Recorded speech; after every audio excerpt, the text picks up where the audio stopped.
Okay, going live. Going live. I, I really gotta start to remember to check all this stuff before I go live. All right, so mic looks good.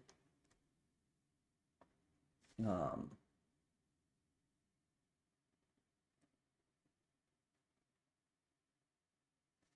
yeah, yeah. Well, it looks like we are good to get going.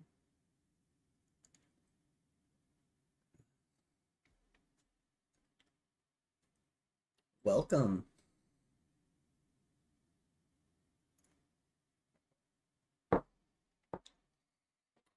Oh,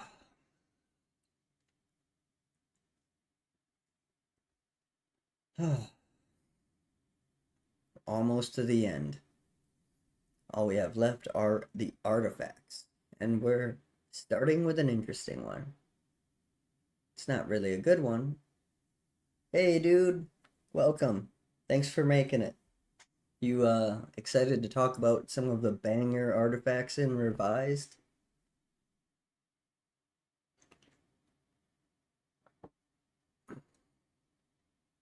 Because we're gonna talk about some banger artifacts in Revised. Aladdin's lamp is maybe one of the most interesting artifacts in the entire game, depending on obviously your perspective on the whole thing. So Aladdin's lamp is an artifact that costs 10 mana, and you can pay X and tap Aladdin's lamp to, instead of drawing a card from the top of your library, draw X cards, but choose only one to put in your hand. You must shuffle the leftover cards and put them at the bottom of your library, even if they happen to suck. Well, yeah, some of them suck. Um, Black Lotus doesn't suck, although Black Lotus isn't in Revised. Cast for 5/5. Yes, it's nice you mentioned that. We will talk about that. I do want to talk about the functional function of the card before we get into its roots. Um, yeah, so this is basically pay X and tap and then scry, kind of. Um, the effect itself is potentially really powerful.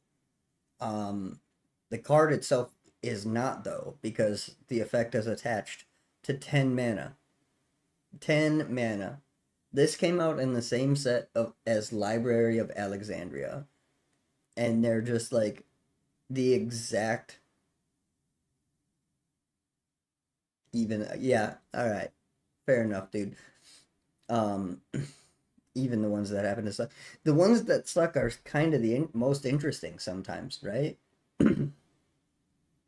um, but yeah, the effect is actually pretty powerful, but it's never seen any play because you have to pay 10 mana just to even put this on the field. Um, Going back to what Darth said, 5/5. Yeah, I'll just go ahead and click over on this so we can take a look. So this is how the card appeared when it originally in Arabian Nights. At the time, they couldn't put two digits into the circle, and instead of making it cost 9 mana, they this was the solution they came up with. 55 mana, which is really funny because this was exactly during the time when there was no internet, no Scryfall, there was no Oracle text. It says 55 mana, right? If you were confused by this, uh, that makes a lot of sense. It's really funny because it's like there's no way it costs 55 mana, right? I'd hope not. It's bad at fucking 10 mana. Hey Rick, welcome.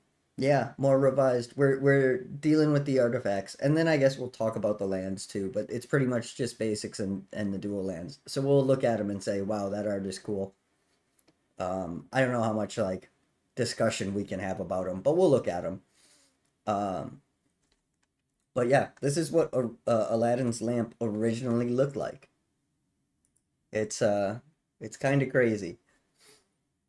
Um, But it's such an interesting effect. Spending mana to dig for something very powerful. But 10 mana for this is absurd. Like, I don't think this card would have been playable at 5 mana. It's definitely not playable at 10 mana. Um, yeah. um, I guess other than that, Aladdin's Lamp is kind of like one of the first Universes Beyond cards, right? In the second set. Um, which is kind of funny to think about. I don't know. Did anybody like use this card ever? Some pretty bad cards did get played back in the day, but this one seems too much. The game would have to be really slow for this to bring you any sort of advantage. And the thing about it is too is like the effect kind of sucks the slower the game goes, right? Because a slower game means that your game pieces aren't as powerful and they're not as efficient. So then why do you need to dig out a specific one? Yeah.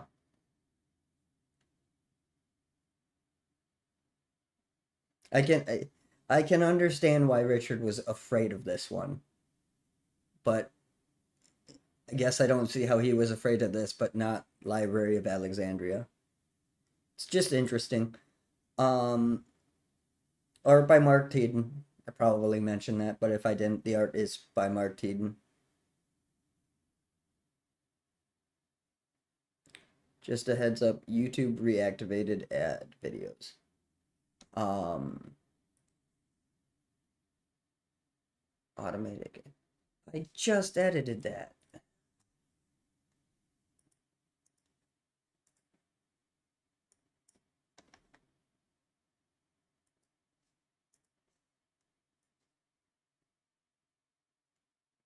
Man, thank you for letting me know. Um, Sorry if anyone got an ad while I was trying to explain stuff. They YouTube wants their 5 cents. Um, they anytime the page reloads, it puts the ads back on. They and then when I turn it off, they bring up a little fucking message bar that's like, "Hey, you make more money if the ads stay on." Fucking A.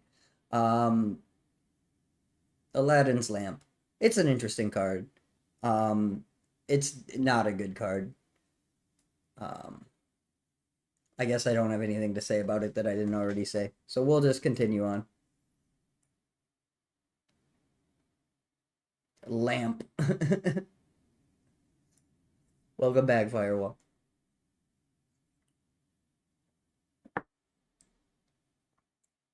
Um, Aladdin's Ring.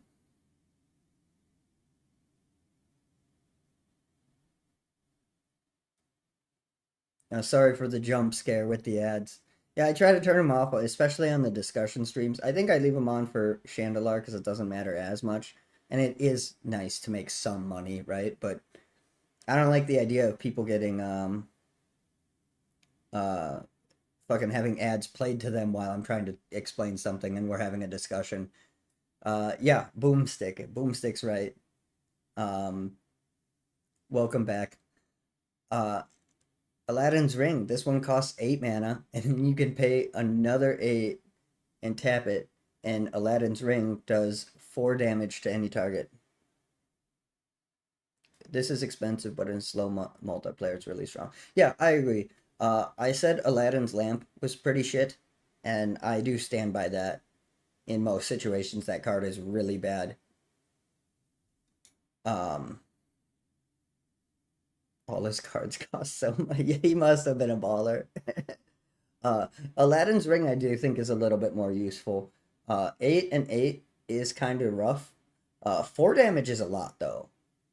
It like the chat saying in specifically slow games, this is not the worst thing in the world. Like 4 damage will kill pretty much any creature that is dangerous. And the ones that it won't, if you also have a lightning bolt, the problem solved. So I think just by the nature of this, it's a little bit more valuable because dealing damage to any target is going to be incredibly valuable in at any level of play, right? Obviously, if you're playing high end with all the really powerful cards, this is like you're dead before you can even cast this.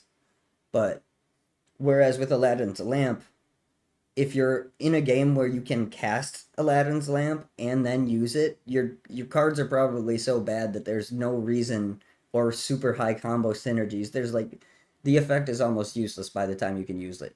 Whereas Aladdin's Ring, one, it is 2 mana cheaper, um, but the effect is also really useful in slow play. Hilarious in a mostly blue deck too. Yeah, yeah, for sure. We are going to see a 1/1 flying insect for 10 mana. Woohoo. Yeah, but it's also two 1/1 flying insects for 15 mana. I bet you didn't think about that.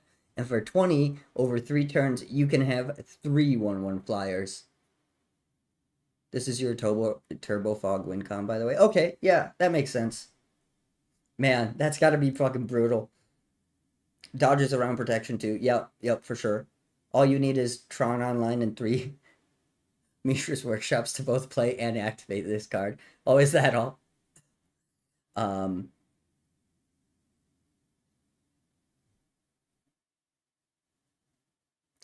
what up? Blah, blah, blah. Yeah, I think this one is better than it looks. I don't think this one is good, right? Like at high levels, this is not good, but like this is playable. You could do stuff with this. I don't think you can with Aladdin's Lamp. Um, this one's pretty interesting. Illustrated by Dan Frazier, and classic Dan Frazier. Looks really cool, really hilarious. Well, hilarious isn't the right word there. I misspoke. It's nice art. I don't really have anything to say about this one. I have like never really used Aladdin's Ring. Normally, I play at a higher power level than what you can get away with this. And I tend not to play. What was it? Turbo Fog is something that you can. If you're running a control deck that can stall the game for 20 turns, this ain't half a bad one gun. Yeah, exactly. Like Lamp's only good in a Titania song deck. You know, it would be pretty bumping in a Titania song deck. That's true. Um, it's a at that point it's a Colossus Asardia that doesn't have trample but also doesn't tap during your turn. Yeah, yeah, I'm sure if they're letting you do everything else.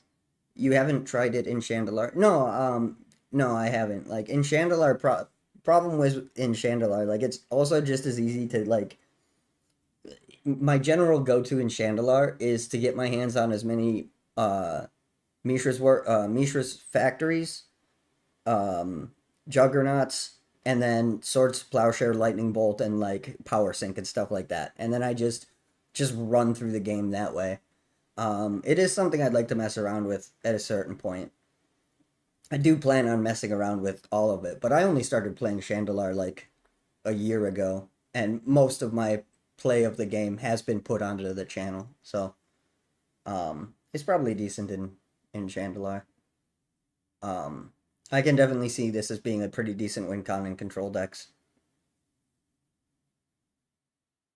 Dan Frazier used that marble effect for background a lot. Yeah, and even when he wasn't using this one, he was using different ones. He used a lot of them, and I quite like it.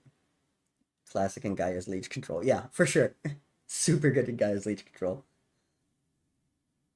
Was go My go-to was 99 Plague Rats deck. Yeah, that's a solid deck too. Plague Rats are cheap as shit in Chandelar too, and they pop up fairly regularly. Excuse me, guys. Um, yeah, yeah. Aladdin's Ring, better than it looks. Still not great, but better than it looks. Ankh of Mishra is pretty interesting. So Ankh of Mishra costs two. That's like 5 lamps, and it does 2 damage to anyone who puts a new land into play. Um, kind of a burn card. This goes good with like aggressive decks where the top of your curve is Armageddon and you don't really care about it counters fast. It does counter fast bond. It does counter fast bond. Um, but yeah, it's just generally good in decks where you're trying to be as aggressive as possible and you don't like you're gonna be Armageddoning and not really planning on putting too many lands in late game. So this can definitely have some advantage.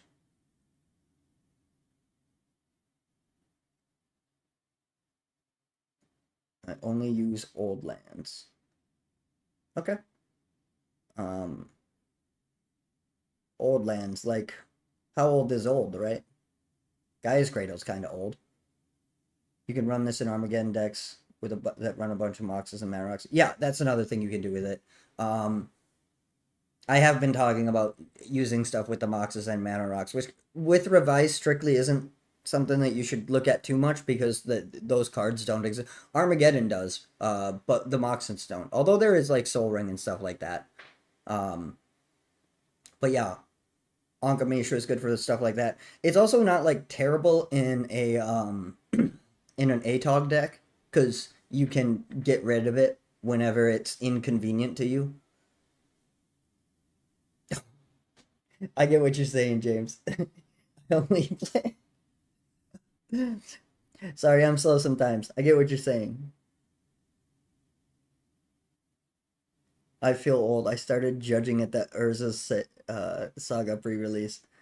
Nice, dude. Nice.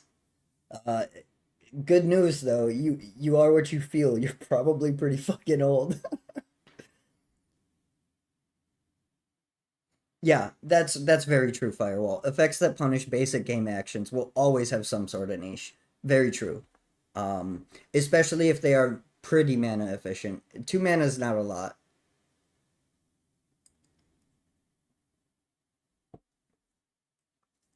Um, but yeah. The art on this is pretty cool. Amy Weber did this piece, and I like it. This one kind of gives me, it feels like she took some inspiration from Fraser's style of having a weird background and then just thrown an object in the center of it. So I like that. I think that's really cool. Da, da, da. Yeah, otherwise, Honka Mishra. It's a pretty solid card.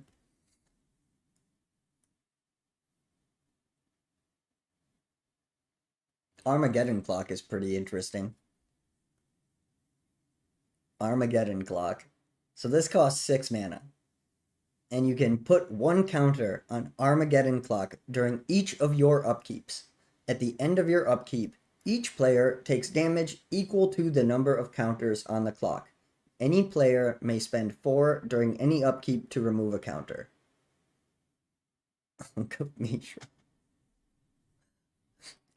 um, so this is interesting.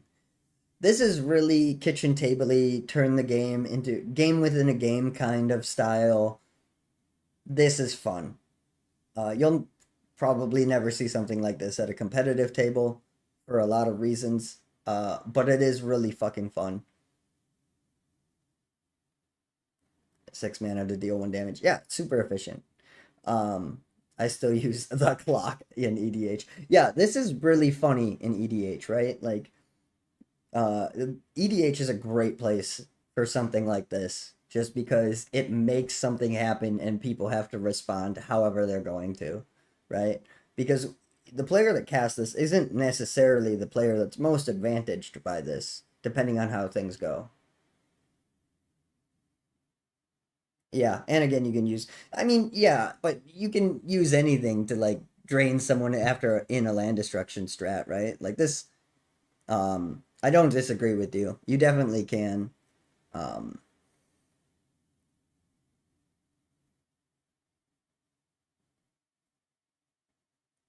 that is pretty funny though. I will say that.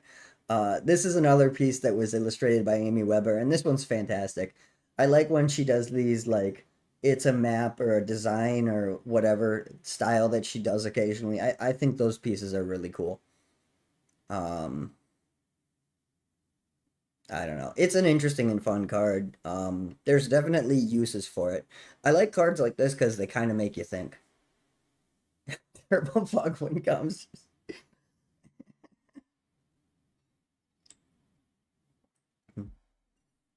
Man, that deck is starting to sound so fucking busted.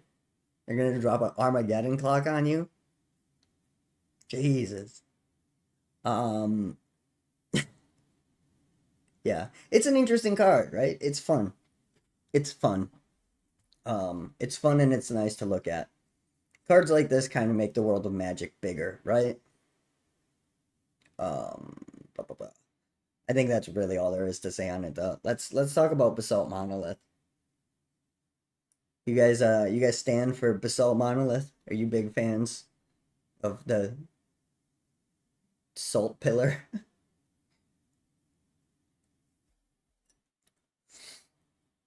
Uh, so Basalt Monolith is pretty interesting. It costs 3 mana, and you can tap it to add 3 colorless mana to your mana pool. It doesn't untap as normal, though. In order to untap it, you have to pay 3 mana. Um, Drawing mana from this artifact is played as an interrupt. It reminds me of Prophecy and how the whole set was about effects that can be canceled if the opponent is willing to pay for it. Um, yeah, I really like you're talking like the Ristic stuff, right? Like obviously the big one today is Ristic Study, but there's also like Ristic Tutor and the Ristic Land and really I thought that was one of the most interesting things Magic ever did. The prophecy thing is really cool. Basalt monitoring state that if you find a way to generate right mana with this card, you're probably right. Yeah, for real. But you're right. It took a long people to figure it out. One, you can't necessarily blame them too much. Obviously, the big thing with this, because like even by set, literally the third set, this already went infinite. With power artifact, you put power artifact on this, and then you make infinite mana. But the way that the card is formatted, it's not entirely clear that you can do that. Um, it's a lot more clear with the new framing of it. But yeah, it is a busted card. You can make infinite mana. It's 2 card infinite mana combo. Pretty fucking good. I like the art. The sunset in the background is very cool. Um, but yeah, I don't know when exactly people started doing this shit, but it did take a long time. Uh, Illustrated by Jesper Mirfors, because I haven't said that. I don't know what else to say about this one.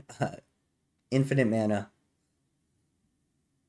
Infinite mana, the card. Um,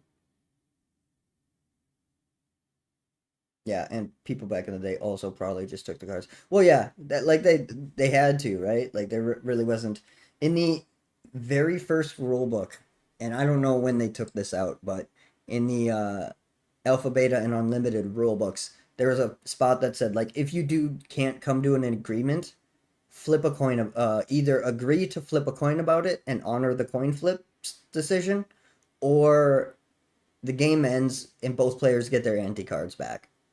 Like that was the game's only ruling. Like figure it out, flip a coin or game's over. Um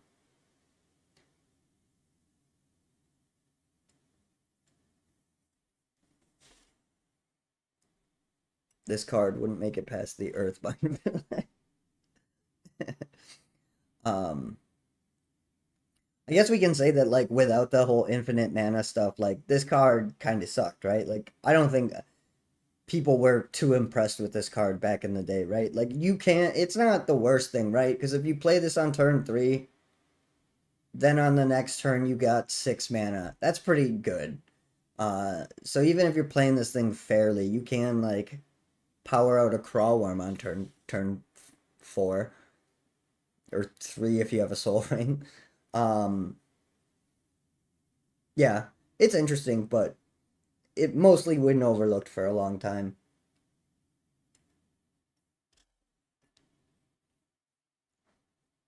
Um, yeah, yeah, that's really all I got. Let's talk about Black Vice. Black Vice is a brutal card, and you really had Twiddle as a way to untap it. Yeah, yeah. For the longest time, all you had is Twiddle.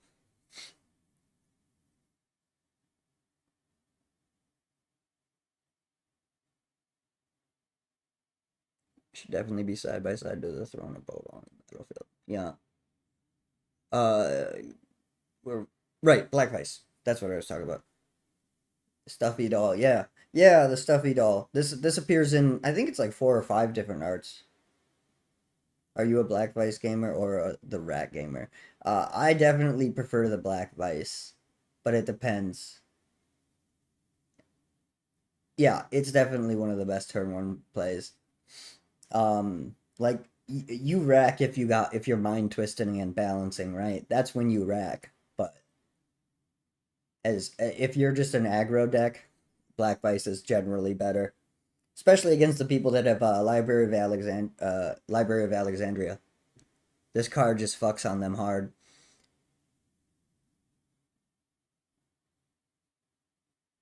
Yeah, this can be brutal.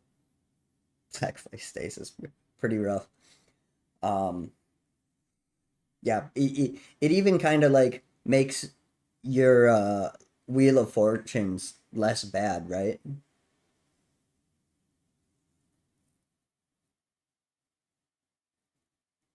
Black Vice gives me PTSD because only Land Destruction and Stasis plays this.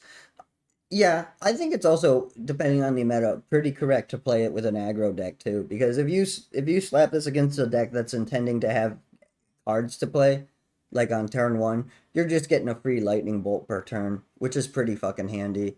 Um, Black Vice is pretty good in it's pretty good with anything at the time, unless you guys are playing real high power and people are ditching their hands constantly. But if that's the case, they're also throwing around Time Twisters and Wheel of Fortunes, so it's still pretty good there.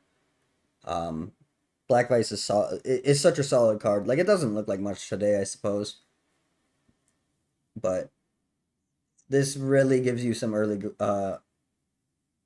pressure, and it is really good in land destruction decks. Um, hard to ditch cards when you can't cast anything. Um, yeah, what else? What else? I guess Richard Thomas did the art. The art's really cool. He did a few of the different Vice adjacent cards, and the doll is the same in all of them, which is a pretty fun story. Um, but yeah, Black Vice is a fantastic card. It it sees even some play in like high power old school. At least I recommend playing it in high powered old school. I like I like Black Vice. I think it's a good card. What did the stuffy doll do? You'd have to ask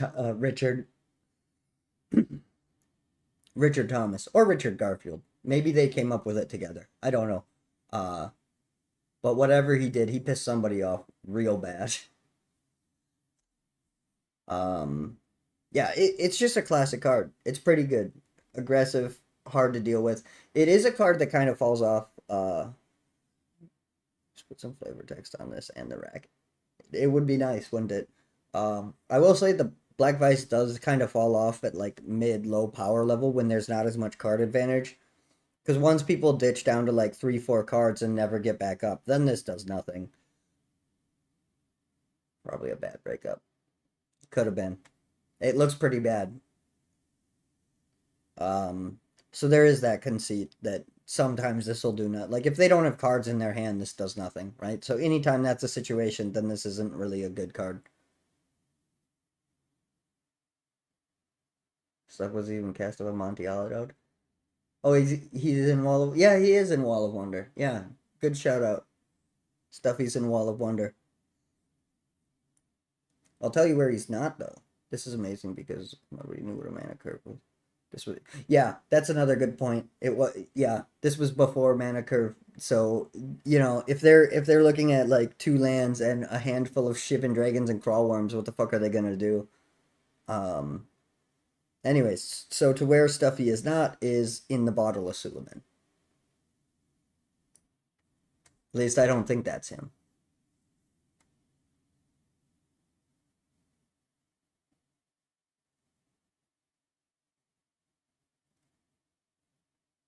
Yeah, but if you're allowed to build your deck around Black Blaze, the card is excellent. Yeah, for sure. Um, it's a very strong card. Uh, Cards like this also show you that there are different ways to win, except just attacking with creatures. Obvious today, but not as obvious to new players. 100%. 100%. Like, we take, a lot of times today, people take, um, man, what the fuck is that phrase? Whatever. I forgot the word. Um, yeah, we take for granted. That's it. We take for granted, like, all of these are things that people had to figure out, and that they weren't copying from something else because there was nothing like this.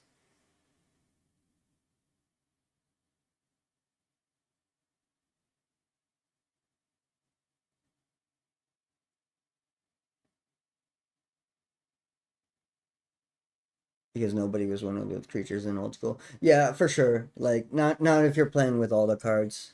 There's definitely better things to be doing than using the creatures, but the creatures make it fun. Um,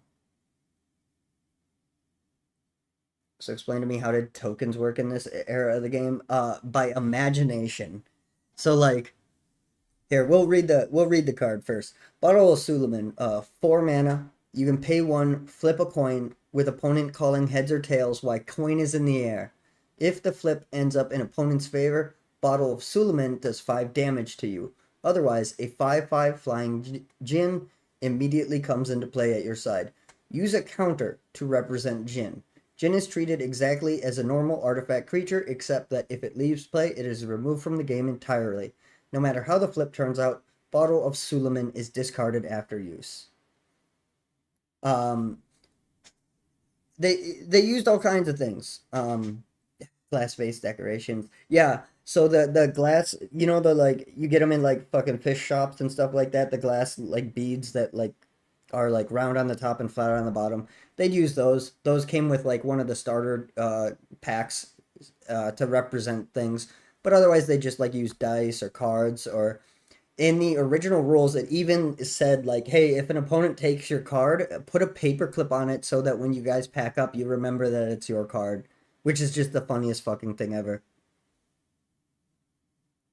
Many old cards saying, like, use tokens, and they probably meant something like use whatever you're lying around. Yeah, that's exactly what they meant. Like, the original wording of the Hive is goes ridiculously into detail about how the fuck you're, like, supposed to represent something like that.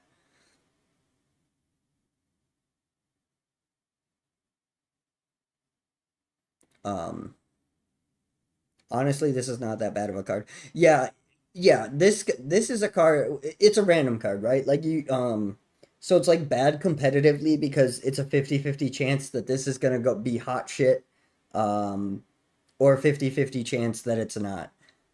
I would the thing that does make it better is that the 5/5 flyer can hit more than once, right? So worst case, um, we didn't use paper clips. We used penny or quarter sleeves. Yeah, probably a good idea because paper clips would have destroyed the cards. But if you read the original rulebook, like the alpha rulebook, they have it posted online. It mentions mark the cards somehow with like a paper clip, or like do something just so that they don't take your card accidentally. Using paper clips probably isn't a good idea for real though. Um, Anyways, but yeah, the card's not so bad, right? Because worst case scenario, you take 5, but if it goes your favor, you could do 10, 15, 20 over the course of a few turns. So the absolute worst case is not quite as bad as the absolute best case is good, which does push the card into being better than not in the situations that it works out in your favor.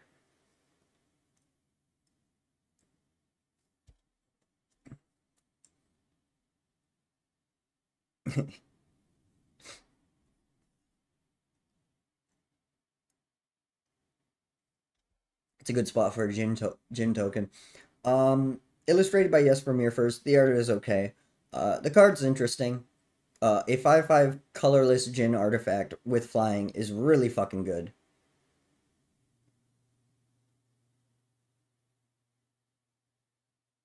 We used it like rocket launcher. We dumped 6 into it and either get a 30-30 flyer or 6 5-5s, depending how you interpreted the multiple activations at once rule. I mean, with the original multiple activations rule, you could interpret it as a 30-30 flyer, right? Um, I mean, I think the 6 5-5 flyers would probably be better, but both of those are pretty good.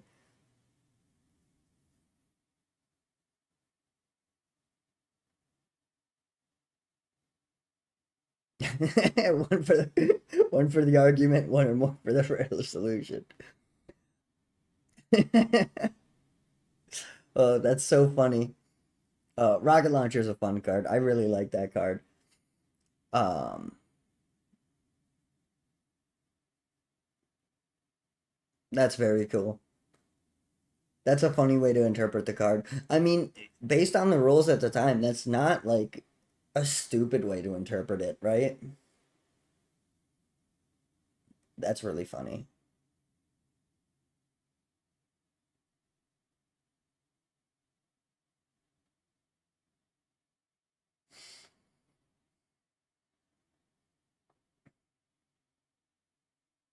Yeah, that's so funny.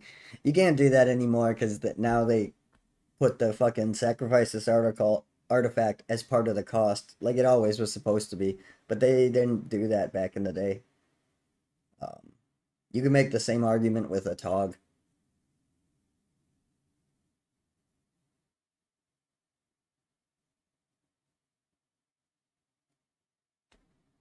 Nobody disagreed on how it should work with multiple activation, though. Okay, makes sense. One of Ice Age's best cards was neutered because that rule was removed. Um, you mean like Necropotence, or what are you talking about there?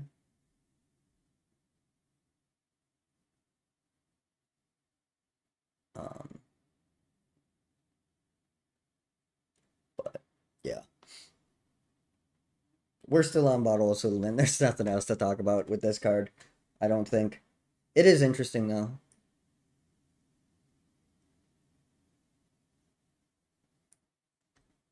Brass Man, my beloved. I really like Brass Man. Brass Man is a 1 mana artifact creature that costs one or that is a 1/3. He costs one. Like what that you can sack that. Yeah, so there's different like if you look at the very oldest printings of a Tog, um by a modern interpretation of the rules, you can consider the sacrifice thing part of an effect. So you could activate it a whole bunch. There's like certain variants of no, it doesn't really work like that because the sacrifice is part of the cost. But there are some like as written variants that some people play, and one of the rulings that they have is that you can do that with a Tog. So just one shots. Um but no, it doesn't really work like that. But Bottle Suleiman doesn't really work like that either because you have to sacrifice the bottle as part of the activation cost, right? Um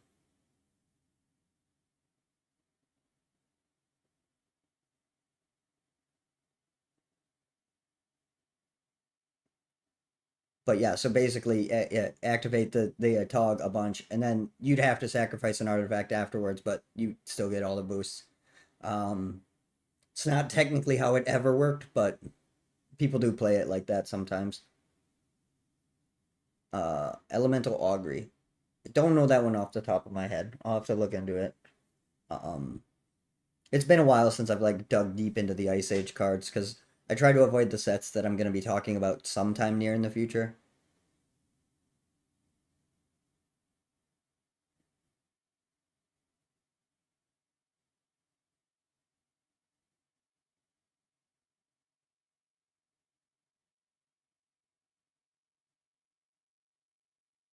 Billy Gunn the Brass Man. Oh, 1/3 for, or 1/3 for one. Absolutely broken. Yeah, for sure.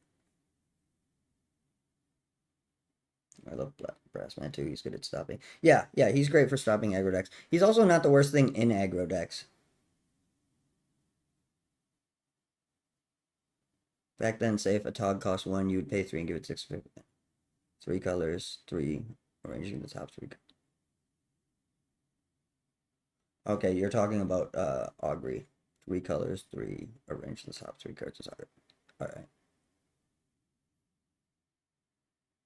Alright. But yeah, Jensen, you're right on Atog. The Atog costs 0, so you'd pay 0 and give it +6/+6, and then have to sack 3 artifacts. But because that was part of the effect, the argument is that the sacking 3 artifacts is part of the effect. So you still get the +2/+2. You would just have to sacrifice up to as many. So all of your artifacts would get sacked if you pumped it up to say 10 and made it a 21/22. uh Brassman was good if you could give him a tap ability. Yeah, for sure. I don't think he's necessarily too bad even as he is. He's not the greatest thing ever, but in early competitive, he wasn't the worst thing in the world. And by early competitive, I mean like before they had actual tournaments. He was definitely pushed out far beyond the fat organized tournaments. Yeah, Brassman's pretty cool. Art by Christopher Rush. He did a great job on it. A 1/3 for 1 is not bad. He's also really nice in multicolor decks because you can, as long as you have a source, you can turn 1 play him, right? Um, he walls a lot of stuff. He's hard to kill, so you can swing in with him pretty reasonably. Um, yeah, he's a pretty decent creature, all things considered. Um, I guess I don't have it. He's a lot better than Wall of Wood. Good point. Um, I don't know. Do we have anything other than jokes about Brass Man left? I don't think so. But I can't play this turn. What if my land for turn is Oasis? That's true. It's really funny that Oasis doesn't tap for mana. I don't understand why Oasis doesn't tap for mana, but Library of Alexandria does. That's really interesting to me. Um, Island of Walk Walk doesn't tap for mana either. I don't understand that one. Celestial Prism. So this costs 3, and then you can pay 2 and tap this to provide 1 mana of any color.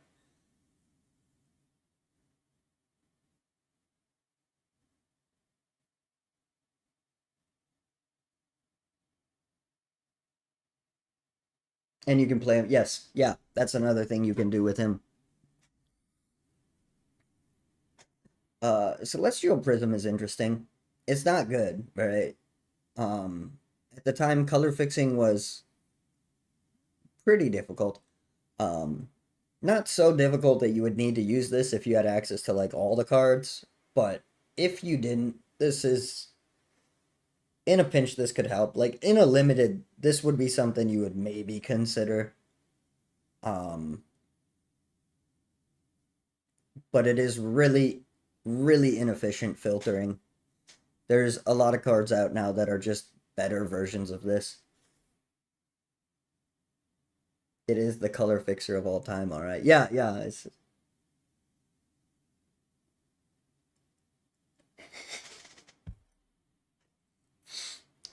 that a Soul Ring is like a Mox for the low price of 4 mana and 2 cards. Yeah, exactly. Busted. Just busted. The art's pretty cool. The art is pretty cool though, right? Uh Amy Weber illustrated this. It's simple. It's not incredibly interesting, but I do kind of like it.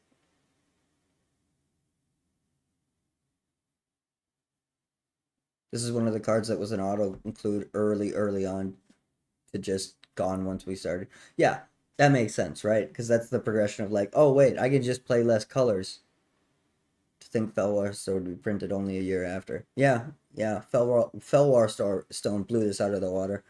Um, yeah, I could see that. Yeah, early on, this like, especially if you're playing 5 colors with mostly basic lands, uh, this kind of thing is pretty invaluable, and you have the time to play it because everyone's fucking color screwed. um, but yeah, once you figure out, oh hey, I can play 1 or 2 colors in deck and just like win consistently, Yeah, that checks out with me for sure.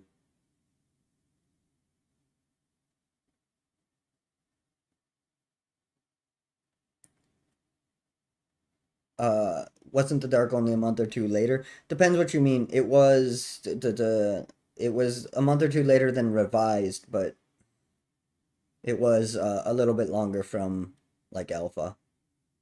So this card was around for a while, but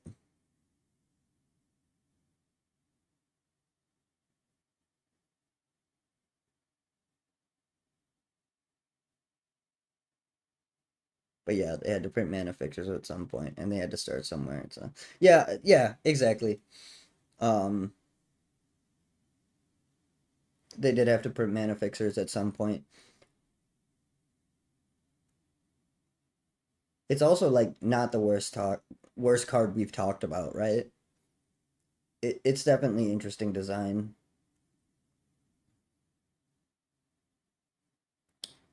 Um,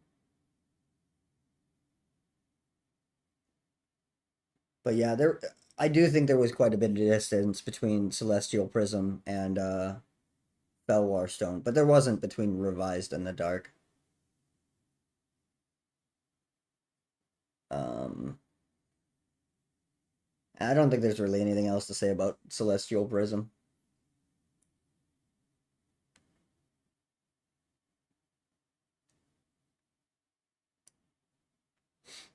Clockwork Beast is pretty interesting. Yeah, yeah, you could. You filter what your green into green.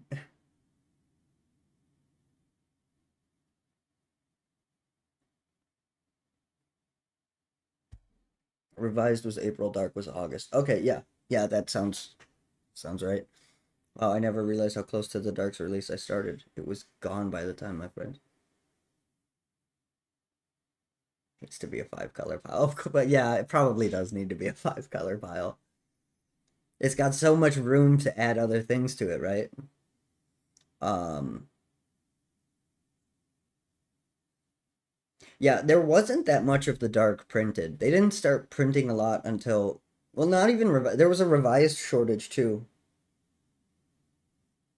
Um, so yeah, they really had trouble keeping enough product on shelves, which is part of why the whole Fallen Empires debacle happened. Um, there's just it was hard to find cards, especially if you weren't in one of the really lucky areas. Uh, always like Drew Tucker's art. Yeah, I like Drew Tucker's work too. I like that it's so different. Just use Juggernaut. Sorry, Beast. Yeah, I hard agree with you. If Clockwork Beast had trample, it'd have been very play. It'd be pretty good if it had trample. Decent if you don't have access to Triskelion or Tetrabus. Very good Berserk target. Yeah, for sure. Um, a potentially good Berserk target. It's not a great one because it doesn't have trample or flying, right? So like you need to make sure the board's wiped to get the kill with Berserk. But yeah, if you can do all that, Revise was still in bookstores and one comic shop back then that have been Mississippi and late. Yeah. Um, yeah, for sure. I did mention the revised shortage, but there was a lot more revised than there was like the dark and stuff like that. You could still find the revised for sure, but there was still a slight shortage of it that had to do with the Summer Magic debacle where they tried to fix some things that went wrong with it and printed more of it and then destroyed as much of that printing as they could. And then they were going to print even more of it, but instead printed more Fallen Empires because of the orders for it coming in. Um, but that it was a lot more common than the dark was. Um, I still haven't talked about this card. Clockwork Beast costs 6. It's a 0/4, and you put 7 +1/+1 counters on it, and then after it attacks or blocks, discard a counter. During your upkeep phase, you may buy back lost counters for 1 mana per counter. This taps the beast. Berserk does give trample. No, you're right. Berserk does give trample. I always forget that. Um, I shouldn't forget that. You're right. This is yeah. Okay, never mind. I was incorrect. Berserk is this is a fine Berserk target. We played the hell out of Fallen Emperors. Of course you did. Why wouldn't you play? The cards aren't as bad as people like to meme on them for being. Some of them are pretty complicated and they are definitely weaker than a lot of the other stuff, but they're not it's not the worst play experience you could possibly have. And when they're like fucking 50 cents a pack, why wouldn't you buy them, right? It's a solid set in its own right. And it got a hell of a lot of people into Magic, which I appreciate. Um like kids couldn't afford the other packs, you know. Anyways, Clockwork Beast. Yeah, it's pretty solid. Berserk gives trample. It's good with Berserk. Um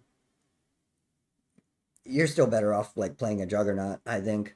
And if you're gonna play something like this, don't have plans to buy back the counters because that's slow and not gonna work out for you. If you can rush this out with your fucking either Tron lands or your Mishra's Workshop and then fucking Berserk it, that's pretty good.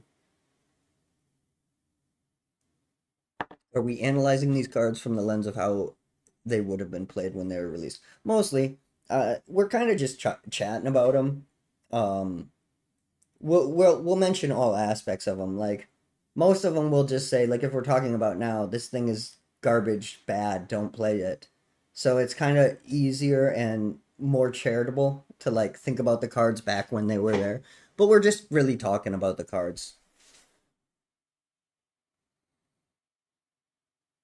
Because it'd be unfair for 90% of early Magic cards. Yeah, exactly. Yeah. Um, but like the card, like if we scroll across a card that's like doing something in Vintage tomorrow, and somebody knows about it, because I don't pay close enough attention to Vintage to know that. Yeah, we'll talk about like some of these cards are still super fucking good, but most of them, if it was just like how does the card shake up now, there wouldn't be much of a discussion. But really, this is just an excuse to talk about old Magic cards. Some people were there at the time. Some of us weren't. But it's cool to get different perspectives on all this stuff. Clockwork Beast is pretty decent. It's what maybe the fourth or fifth, probably the fifth best artifact creature in the set, maybe sixth. So it's not great, but hey, welcome back. But it's not bad. Art was by Drew Tucker, which we mentioned, but I like it. Drew Tucker's work is pretty contentious. Some people don't like it, some people do like it. I sit somewhere in the middle, I would think. Some of his stuff is a little too much for me, some of it's okay. But I just really appreciate that his styling is so different. Because I like, one of the coolest things about early Magic is all of the art is just so stylized.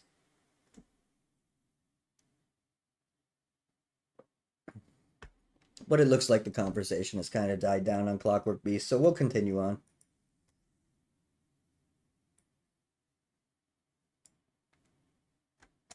Oh boy.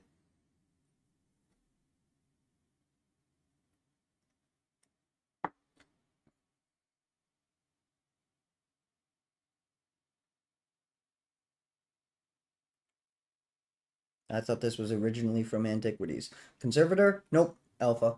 There's a lot of dumb artifacts in Alpha. People tend to forget that because they think of like Black Lotus and Black Vice and the Moxen and stuff.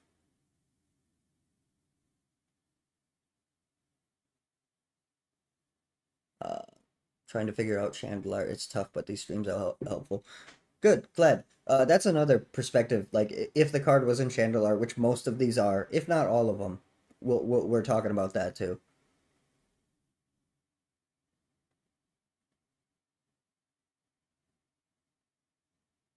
Yeah, it's great that they left the dual lands in revised.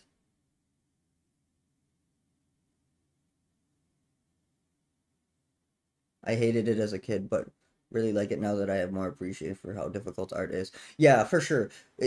Drew Tucker stuff is really easy to hate, right? Because it's different.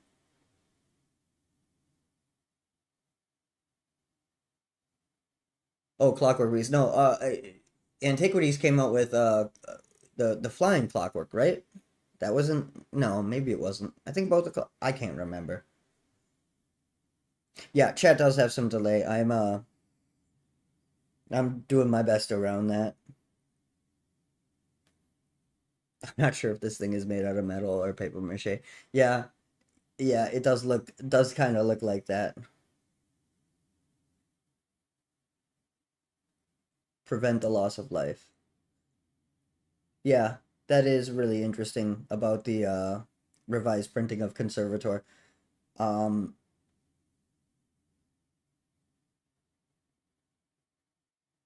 did people play with Conservator? It's essentially just a worse healing cell for 7, but you can reuse it and no colored mana, I guess.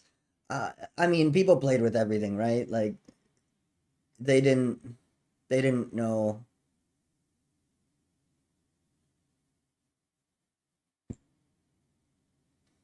Well, not necessarily irrelevant because they used loss of life quite a bit back then. Um, I gotta stop, like, start reading questions while I'm halfway through answering one.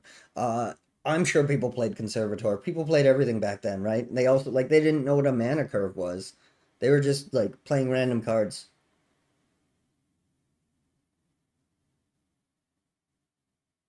Um, Clockwork Avian is from Antiquities. Okay, cool. Uh, this printing of the card prevents drain effects as well. So loss of life was used in this time. However, to be fair, pretty much anything that said loss of life in this also said effects that prevent this loss of life do not work. Um, but Scheherazade loses you life at this point. Another sweet geometry piece from Amy Weber. Yeah, the art is great on this. Anyways, the card, it costs 4 mana, and then you can pay 3 and tap this to prevent up the loss of up to 2 life. The card is not good. Um,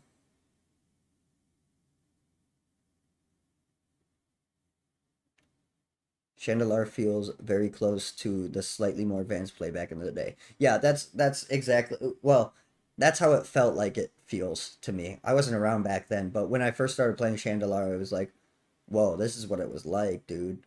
Where, like, there's some consideration for things, but at the most, like, at its heart, it's still just random cards, kind of.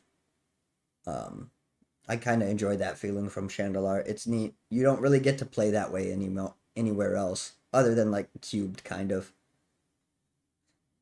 Um, yeah, Conservator, not great. The art is really cool, though. Amy Weber is so good. All of her art has this cool, mysterious, and esoteric feel. Yeah, for sure. I like Amy Weber's work.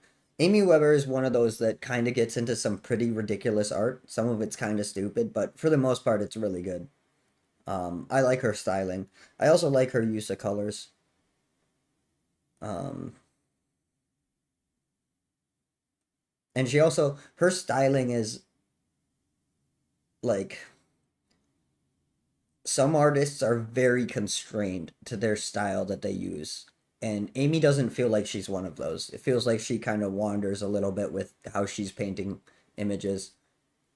Whereas some of them feel really kind of stuck in their ways. I don't think there's really anything of import to say about Conservator, so we'll just kind of move on to Crystal Rod, which is uh, another Amy Weber piece.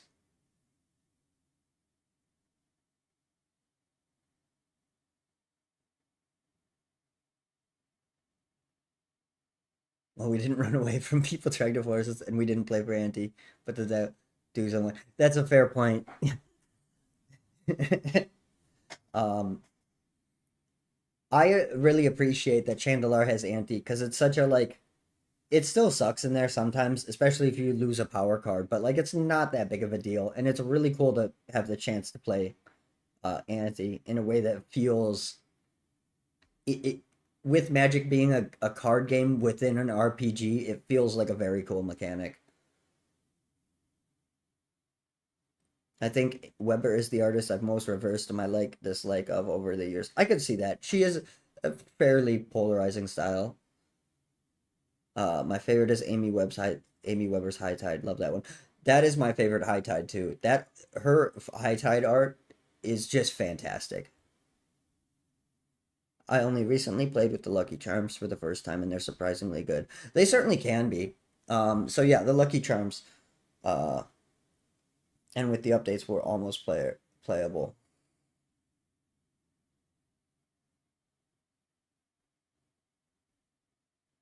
Updated later, and with the updates, were almost playable. Yeah, I'd say that's right. I don't know that I would call these playable. Almost playable does sound more right. They're pretty. They're used a lot in Chandelar. I wouldn't. I don't know if I'd say they're good in Chandelar. Um, but basically, they you cast them for one, and you can pay a generic mana anytime. Well, in Crystal Rod's case, anytime a blue spell is paid, and then you gain a life if you do that. And then there's one for every color. It's nice that these only cost one mana. If you have any sort of artifact synergies, these are kind of a little bit better. Um, they're still not great. Um, but depending on what level you're playing at, they can be decently, perfectly acceptable.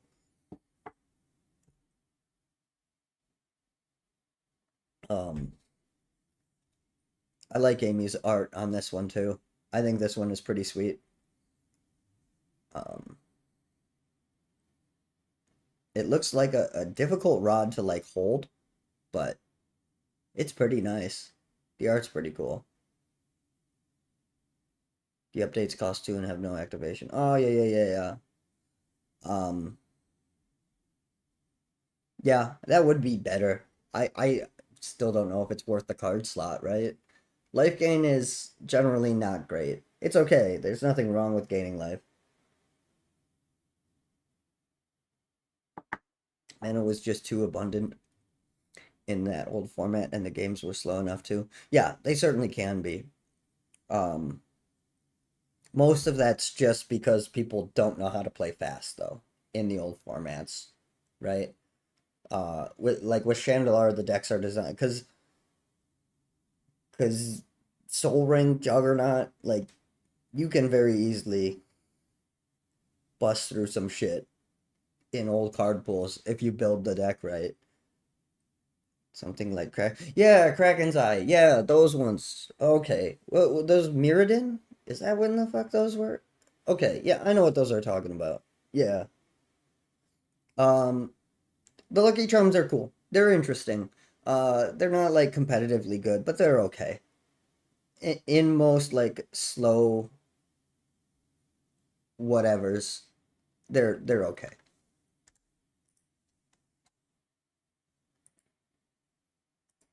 Um, yeah, I don't know. I guess I can mention, they're a cycle, right? So the whole cycle thing is really cool. People really like cycles. They're fun to like pattern recognize cards together. That triggers people's happy spots in their brains. Um, these are cool. Almost playable. Um, I mean, I guess you could sack it to a Tog. Probably not great. Let's move on to one that might be controversial. Well, I mean, the card's not controversial, but Dancing Scimitar. I actually think Dancing Scimitar is pretty good. Um, I don't hear or see people talk about this card like ever. So Dancing Scimitar is a flying 1/5 for 4 mana. That's definitely not the greatest thing in the world, but if you're doing a control deck and you want some level of blocker, I think this is like the best blocker in that situation.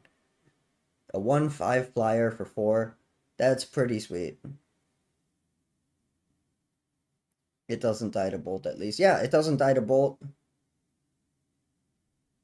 Also kind of worth mentioning, these got reprinted in almost every core set, I think. You're talking about the Lucky Charms? Yeah, I think they did for a while. Such a sweet design for an artifact creature. It is a really sweet design for an artifact creature. It's cool for a number of reasons. It doesn't die to bolt. It can block. It can block in the air. It can block on the ground. It can block most like aggressive things. You can block a Hypnotic Spectre with this. Card is modern legal gets. That's true. There are a lot of times I'll see a card that is randomly modern legal, and it's always funny.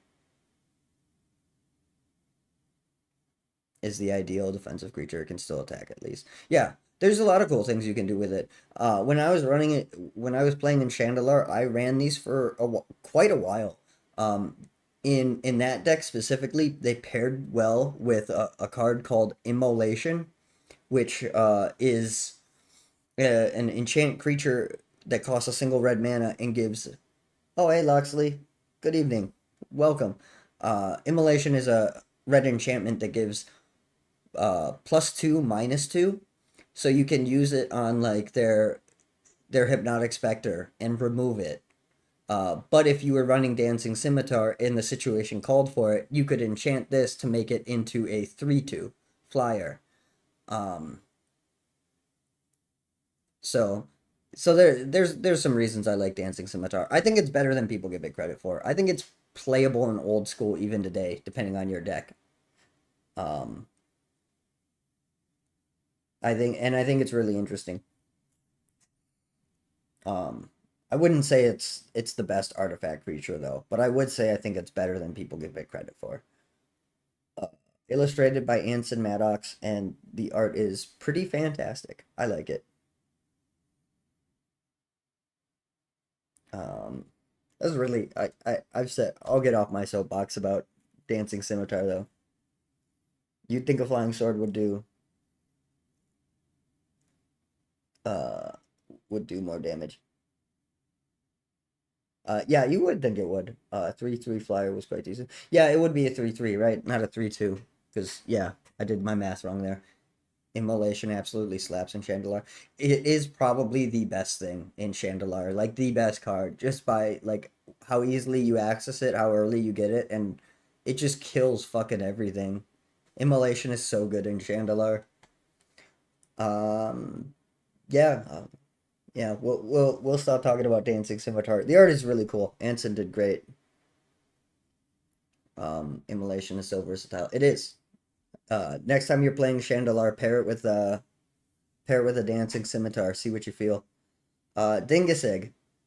Dingus Egg will always be one of the funniest things in Magic the Gathering of all time. Dingus Egg was on the first ban list this game ever posted, which is it almost brings me to tears. It's so funny. Dingus Egg costs 4 mana, and whenever anyone loses a land, Dingus Egg does 2 damage to that player for each land loss. So this is the reverse Ankh of Mishra. And you play this and Armageddon. Completely agree with your take on the scimitar. It's better than it seems. Yeah, cool. Thanks. I like to think so. I mean, I could be wrong, right? Like, I only have my perspective, but in everything I've seen about the game, scimitar is probably underutilized. I would love to know the. It's not Stone Rain's fault that Dingus Egg is broken. No, but Stone Rain makes Dingus Egg way funnier. I would love to know the exact lore behind this card. I would too. I have no fucking idea. No clue at all. I don't know what the fuck a dingus is. I don't know why it has an egg. I don't know why you get hurt when your land gets destroyed. I don't, none of it makes any sense to me, but all of it together is the funniest fucking shit that has ever happened. This card also sucks. Dan Frazier nailed the art though. Like that's an egg, right? Um, Dingus Egg is legal in modern.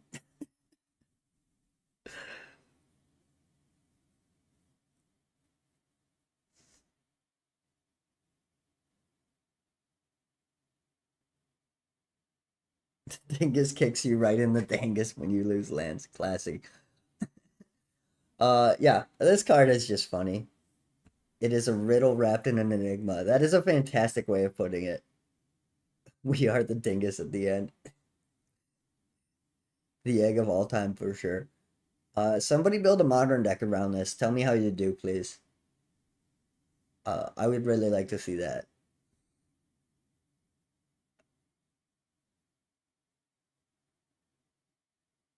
Dingus used to refer to something one cannot or does not wish to name specifically.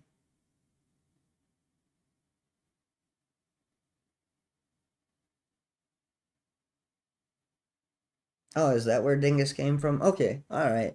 That's interesting. Just so we have no idea what's in the egg. That's really funny. Yeah, I've only ever heard dingus used as like you're an idiot, kind of. That's kind of the vibe. Um, but it means unidentified or not specifically not wish to be named. Very interesting. Uh, that kind of wraps up some of the mystery, but it also kind of adds more to the mystery, right? Um, I don't know. Dingus Egg is a hilarious fucking card. It's not the worst card in the world, right? Because you can like play this with like Armageddon and stuff. Oh, is the stream freezing or am I just? Let me check the stream health.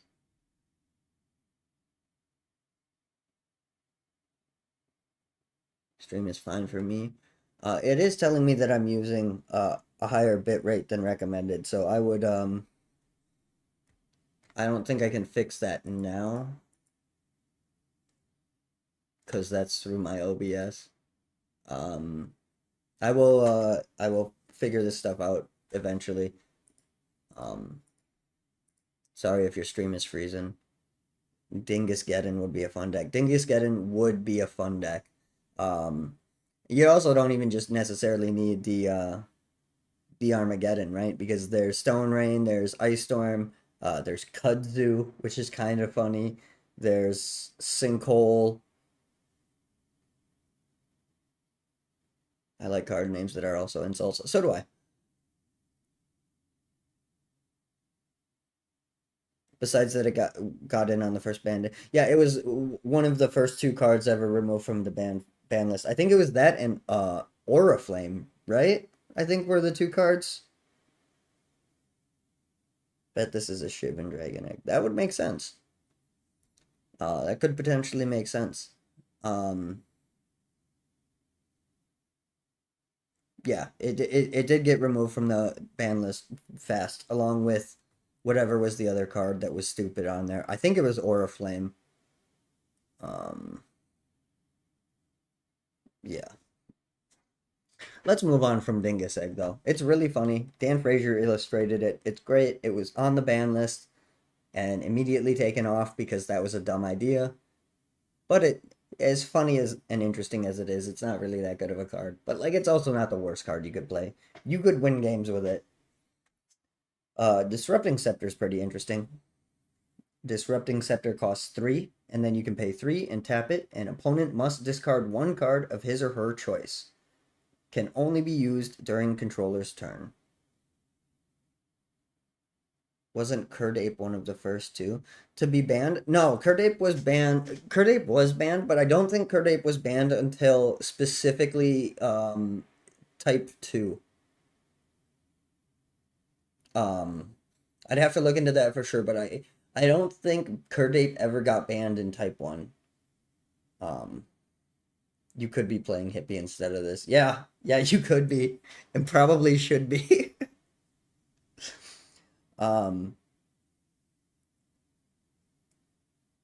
Yeah, you could also be playing Mind Twist instead of this, right?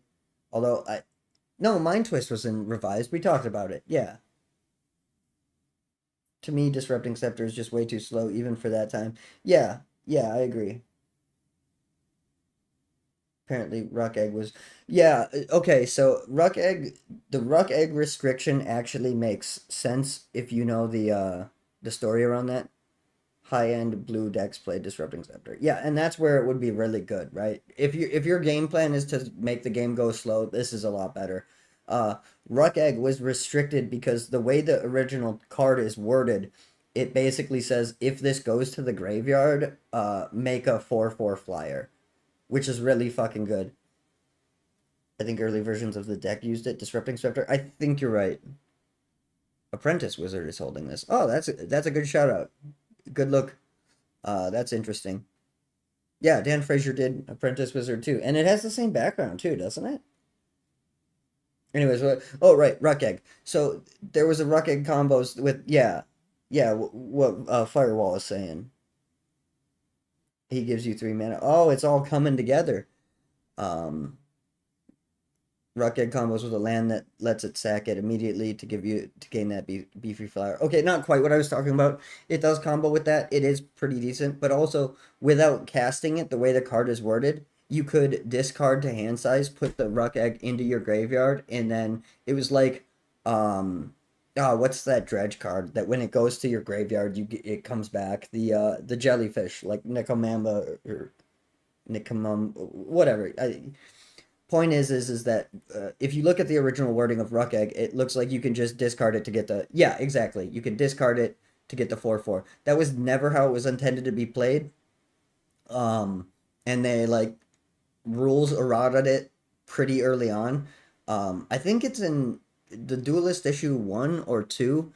Um, the I think Phil Foglio does a comic about it. I think it's Phil Foglio does a comic. Uh, Narcomoeba is exactly what I was talking about. Um, so if you like look up Duelist 1 or 2, I can't remember which one it is. There's a comic in there where they actually do the Ruck Egg combo, but that's not how it was technically intended to work. But that's specifically why Ruck Egg got restricted, because there was no like they couldn't put a ban announcement on Twitter. Disrupting Scepter. That's what we're supposed to be talking about here. Sorry. Disrupting Scepter costs 3, and you can pay 3 and tap it. Opponent must discard 1 card of his or her choice. Can only be used during controller's turn. Foglio wasn't in issue 1.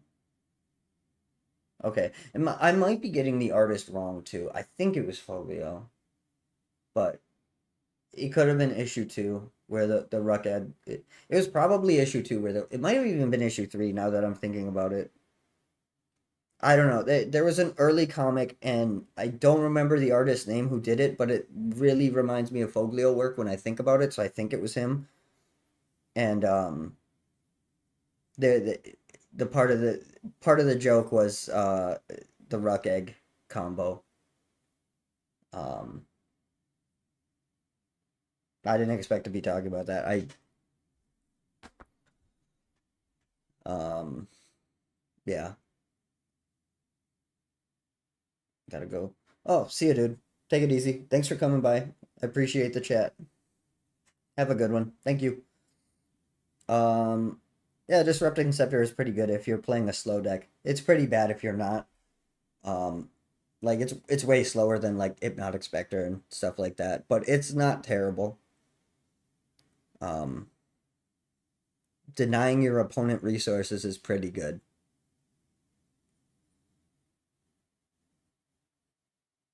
But I think that's all I really have to say. The art's really cool. As someone in the chat mentioned, this art also the scepter appears on Apprentice Wizard, and I believe they both use the same background. And that's pretty interesting. And then what's also interesting is that Apprentice Wizard gives you 3 mana, which you can then use to this. It's a throwaway line in What's New from Duelist number 3. Had to check my Foglio comic art. Okay, so I was kind of right. There were way better options for discard. Yeah, for sure. Mind Twist and uh Hypnotic Spectre, obviously. Uh but if you were playing a control deck, this definitely wasn't bad. We'll move on though. Yeah, like Hippie. Yeah, for sure. Uh Dragon Engine is pretty interesting. Dragon Engine. Okay, so this is a 1/3 for 3 mana, and you can pay 2 to give it +1/+0. Uh, this is not good, um, but it's not the worst thing in the world.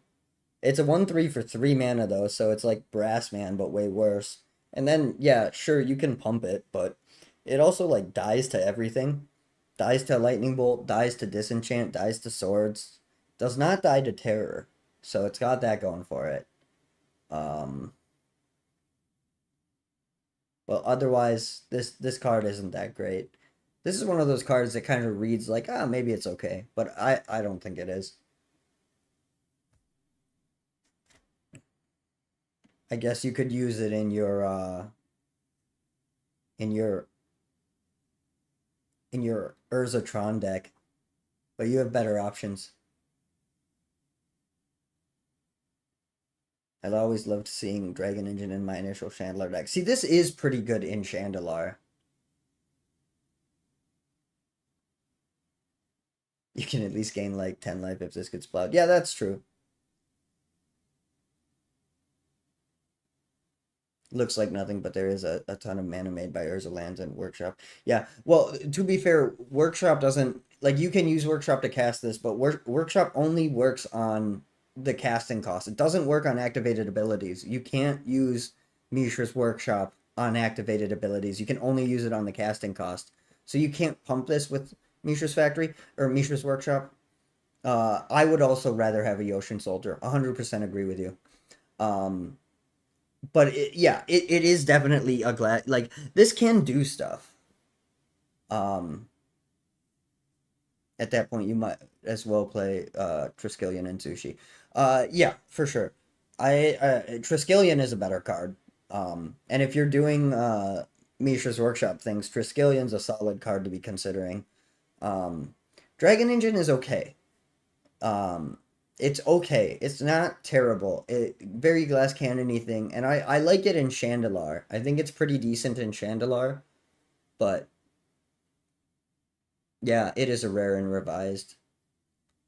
But hey, like the chaos, the or yeah, chaos lace. The lace cards are rare too, right? Like rarity means it has nothing to do with how good or compelling the card is.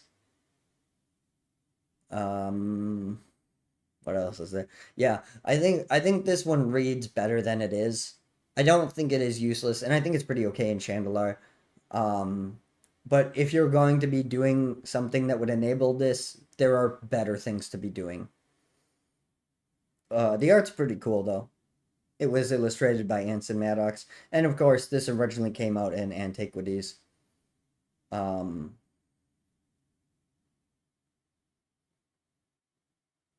yeah, I guess that's all I have to say about it. But it is pretty telling that the Antiquities version of this card is like 77 cents. Um, there's not a whole lot of Antiquities out there. The cards are not that good. It's not the worst thing in the world.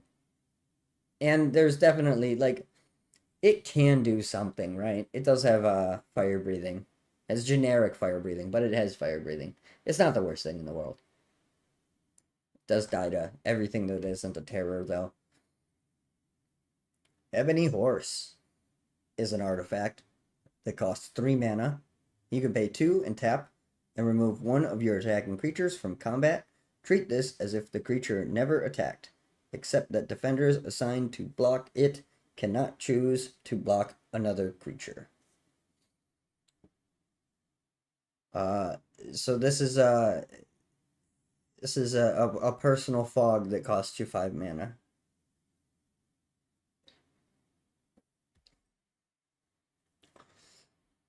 That's pretty interesting. That's pretty exciting. So we're all bumping to be talking about this one. Um,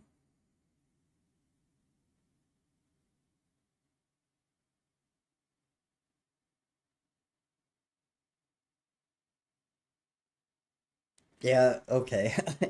I don't have anything to say about this. This card sucks. Ebony Horse, illustrated by Damon Willick.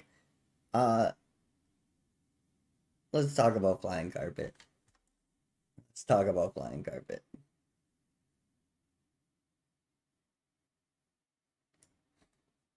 Flying Carpet is a card. So what is this card supposed to do? If you attack in the opponent's giant gross their guy, so you can go, oops, I take the attack back. Yeah, I think that's I think that's the idea. Um, yeah, obsoleted by Mazevis for sure, 100% correct. These were combat tricks back in the day, kind of. Great card if you enjoy accomplishing nothing. Yeah, That's basically what it is, right? Like it's like Elvish Scout. Is Elvish Scout the one I'm thinking of where you can do that too? Uh, it's way too much mana for what it does, which is literally nothing. Um, but yeah, it lets you like, oh, I changed my mind. But like, why would they do the combat trait? Like, it's on board, right? Anyways, let's talk about Flying Carpet, because that card sucked. Yeah, errata in either fourth or fifth edition. It was fifth. Nope, it was sixth edition. Sixth edition is when it got errata. Um, here, this is the sixth edition version, and this is the fifth edition version. Um, so yeah, got errata. So it's not even the same card anymore. Originally, what it said is you could pay 4 to cast this, and then you could pay 2 and tap it. Give one creature flying ability until end of turn. If that creature is destroyed before end of the turn, so is Flying Carpet. Now, Flying Carpet doesn't get destroyed. Flight is a 1 mana aura that does what this does, but permanently. Yes, it is. That is true. And even that's not really good enough to be playing, even at the time.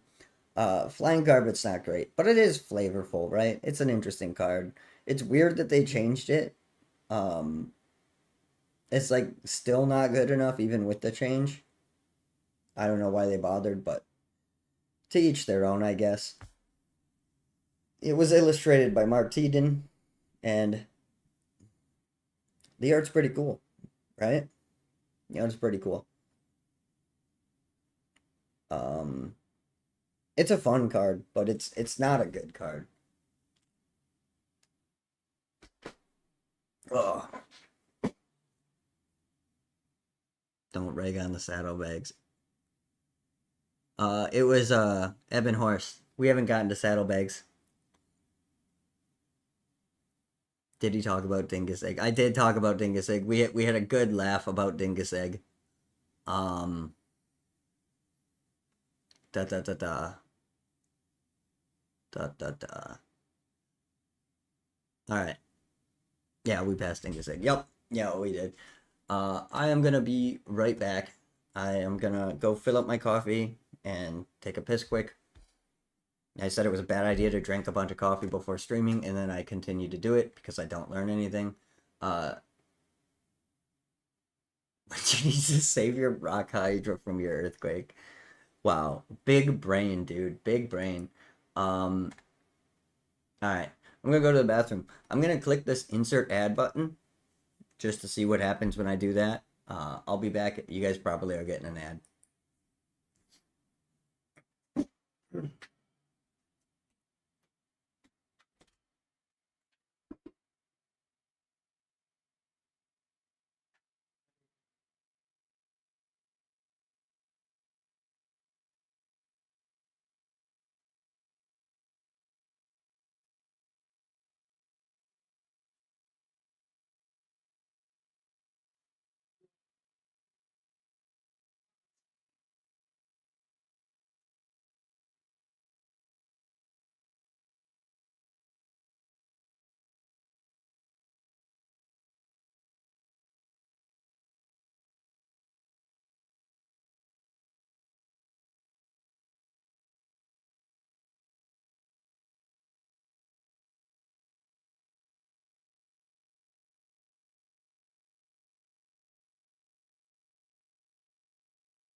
Uh, I'm back. All right. Took a leak, filled my coffee. Um, that's the first time using the add button. Hopefully it wasn't like super annoying.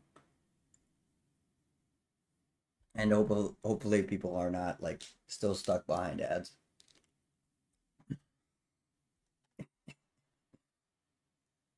Um, did we finished talking about Flying Carpet, right? It's not particularly good. It's kind of flavorful. The art's really cool. It's by Tiden. Uh,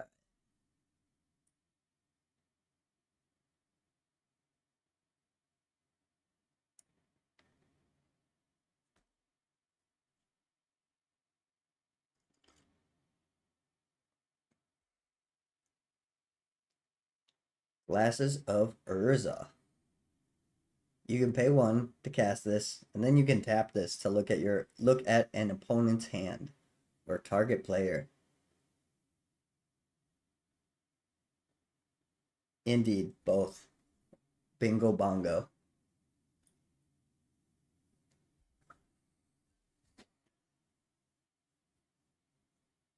Glasses of Urza is kind of interesting. I think this probably got used in like some control decks for a while. It's not really good.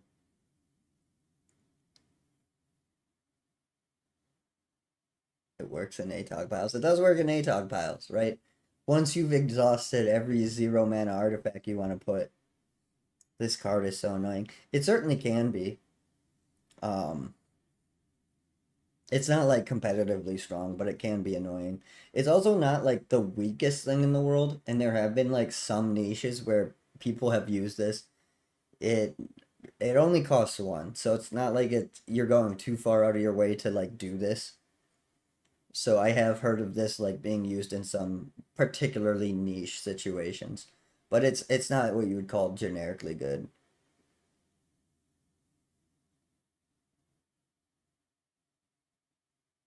This is what I think of as a skill deck. Yeah, for sure. This card reads pretty powerful, right? Because information is kind of important. Um, but I don't know. Hand information in Magic specifically is like good, but it's not so good that something like this is worth a deck slot, right? Because we have mana and stuff.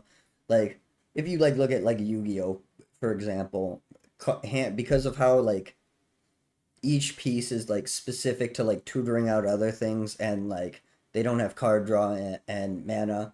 It's hand knowledge in that game is actually really strong, but it's not quite as strong in Magic.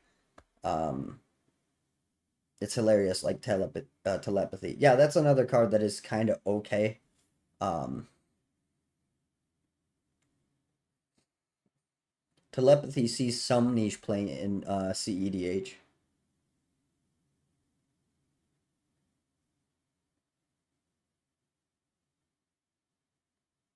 With the card peek, people would misinterpret the card and flip you off with their hand close to your face. Very funny. Very funny. Yeah, Glasses of Urza is not great, but like this isn't the worst thing in the world. It's definitely not worth the deck slot 99% of the situation. If having a one costed artifact is worth it to you for whatever reason, uh, maybe. You see my handful of basic islands. Good job, opponent. Yeah. Um, that also brings up the point of like, okay, so information is good, right? So say you look at your opponent's hand. Is there any actionable in like is can you do anything with that information? Are you a control deck with counter spells? What actual value do you get looking at their hand? For most decks for most decks it's really not that much.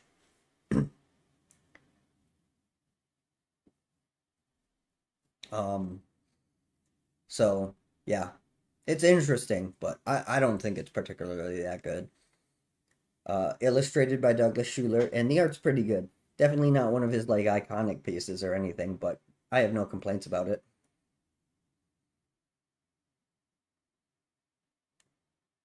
Oh my god, it's the Helm of Chatzook. Costs 1 mana, and you can pay another mana and tap it to give one creature banding ability until end of turn. This might have been okay in blue if it cost 0. Yeah, it might have been, right? Um, yeah, it might have been okay in blue if it cost 0. Still, it probably wouldn't be worth the slot depending on what was going on.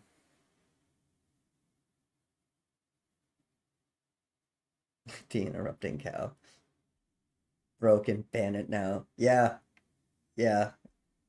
It's just 2 mana and an extra card to give anything banding. Busted. The art's really fucking cool though. Mark Dayton did this piece and I really like it. It's really messed up. I don't know that I would wear that helmet. It looks like it probably smells awful inside that helmet, right? Like it's gotta not, that's gotta be not great back in the day. Should have only had to tap. Yeah, yeah, it's definitely a high cost. Banding is, you don't even need banding while defending, so it's useless. These days, it's amazing in EDH. It's really funny in EDH. I suppose if you run a low to the ground aggro deck, you can use the glasses to see the 3 swords, 2 counter spells, and 1 wrath that the opponent has an edge. Yeah, and what? Just concede the game sooner? Because like that's exactly the situation where like what that's a like what is looking at their hand even do for you? Looks like a Guar character. Yeah, it does. Yeah, that's a fucking reference. Fucking cuttlefish man, right? Combos with Living Land and Timberwolves. Yeah, that's the deck that just builds itself. Um, it's really funny in EDH just because nobody knows how the fuck banding works. It's great for trolling your friends. Um, yeah, yeah, it's certainly interesting. Um, my favorite thing about banding is they put the Oracle text on anything that fucking mentions it on Scryfall. Any card, boom, you're instantly getting a paragraph of, hey, here's how banding works. Oh, it's so funny. Uh, yeah, yeah, the card kind of sucks. The card kind of sucks. Let's look at a card that doesn't suck so much.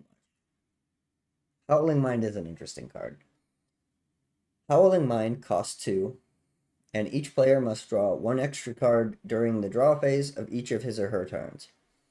So, Howling Mind is interesting because it looks like a really good card when you first start playing. And then you might learn, hey, this card is actually 2 mana to let your opponent draw a card first. And your opponent will always have card advantage over you. You'll get to draw a card on your turn, but you have to cast this on your turn, use a card, use mana, then your opponent gets a free card. Then you get a free card, then your opponent gets a free card. So then you might start to realize maybe this card isn't as good as I initially thought. Hell yeah, dude. Uh, and then you remember that stasis exists, right? And then millstone exists. And so then you think, okay, I'm gonna play all the Howling Minds. Then I'm gonna stasis and deck my opponent out. Them drawing first is the bonus. Yeah, that's so they deck out. Don't forget you can turn off Howling Mind by tapping it. Yes, you absolutely can. Um, you can do that. You can icy manipulate for sure. 100% agree. That's pretty clunky thing to get going. It's certainly pretty solid in control decks and stuff like that. But also Hollowing Mind is pretty good on its own. Like you have to have a plan with it, right? But it's just as good at decking out your opponent as it is you turning it off so that you get free cards.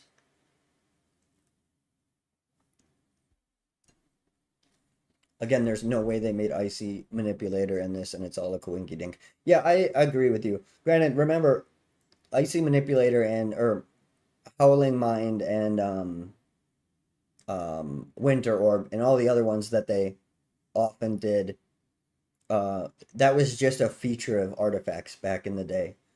But I agree. I don't think they made the rule that artifacts don't work when they are tapped, and then the artifact that taps artifacts without like having some idea of what they were doing.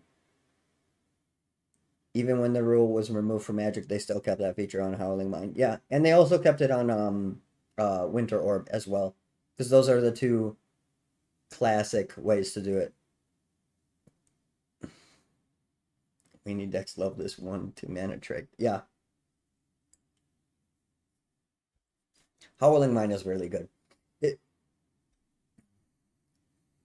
Mill and stacks were so popular in early EDH. That's interesting. I know literally nothing about early EDH. I don't really know much about it other than like stuff that I heard from like Josh Lee Kwai in 2017 about what it used to be like, and he doesn't really know all that much. Um, that's really interesting. I mean, I guess I know the origins, right? Of like it was a bunch of judges that were tired of sweaty games and just wanted to play with cards they couldn't fit into decks anymore. So I like know that, but it's really interesting. Midland Stacks were popular in early EDH. That's really cool. They should be popular now. Howling Mine is great. Howling Mine, the demon has a wandering eye. Yes, he does. Look at that. Pretty derpy looking dingus in there, isn't it? All right, look at that. We're using a new word we learned. Um, Old Rizzo or Ferret articles. Yeah, all right, cool. Good to know. To learn more about the original EDH format. Yeah, I've read I think a little bit about it in like early Duelist. Well, not really early Duelist, but there's some mention of it in. Yeah, I read the original article when they um first mentioned it in the Duelist. But other than that, I haven't read too much. And of course, great art from Mark Poole as always. Yeah, yeah, took the words right out of my mouth. The art is pretty cool. I like it. Ba ba ba ba ba. Howling Mine is a great card. It's super fun. It's also just super fucking cool in EDH, right? Because the everybody draws and is having a good time and jerking each other off. Um, yeah, I like Howling Mine. I don't think there's anything else to say about it though. So let's move on to the next the next the Lucky Charm. That's the word I'm looking for. The Lucky Charm. Iron Star. This is the red one. So you can pay 1 mana for this, and then you can pay one anytime a red spell is cast, and it gets you 1 life. You can only give 1 life each time a red spell is cast. Interesting stuff. Illustrated by Dan Frazier. Modern players revitalize Lantern control with this card. Yeah.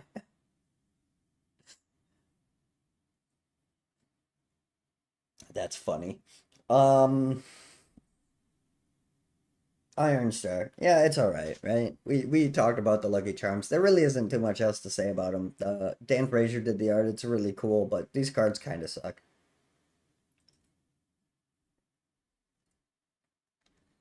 Um,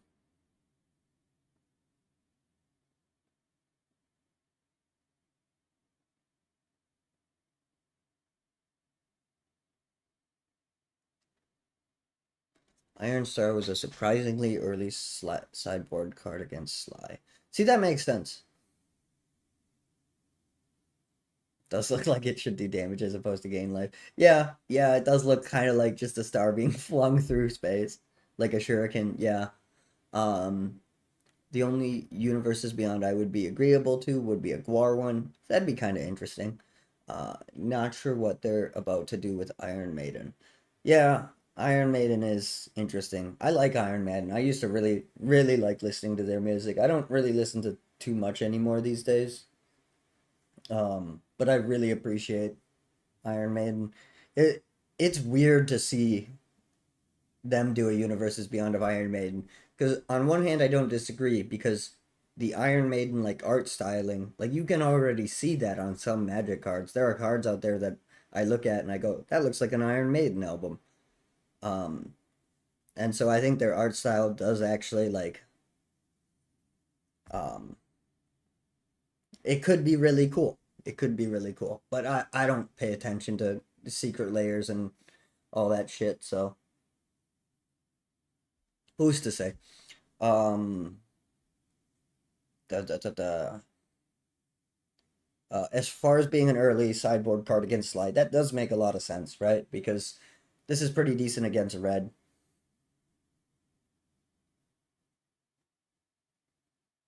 There's a fan made set of both Magic and Buttman featuring Guar. Also, the last two Guar albums were awesome. Huh, neat.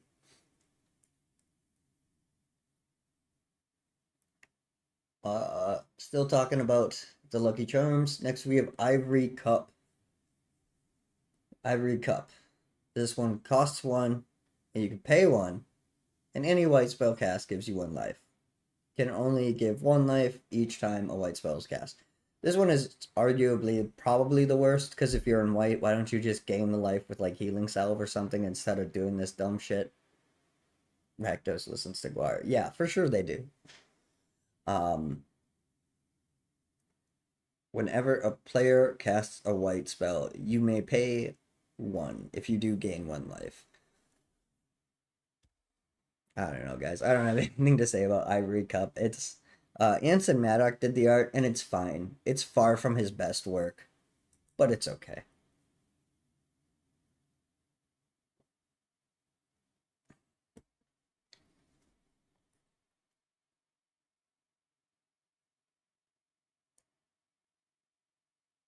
If you play this in Healing Salve, you gain 4 life. Busted, dude. I can't think of anything you would rather be doing in the game other than maybe playing Library of Alexandria and Ivory Tower. Ivory Tower doesn't look like it these days, but how does it balance like that? Constantly spilling shit.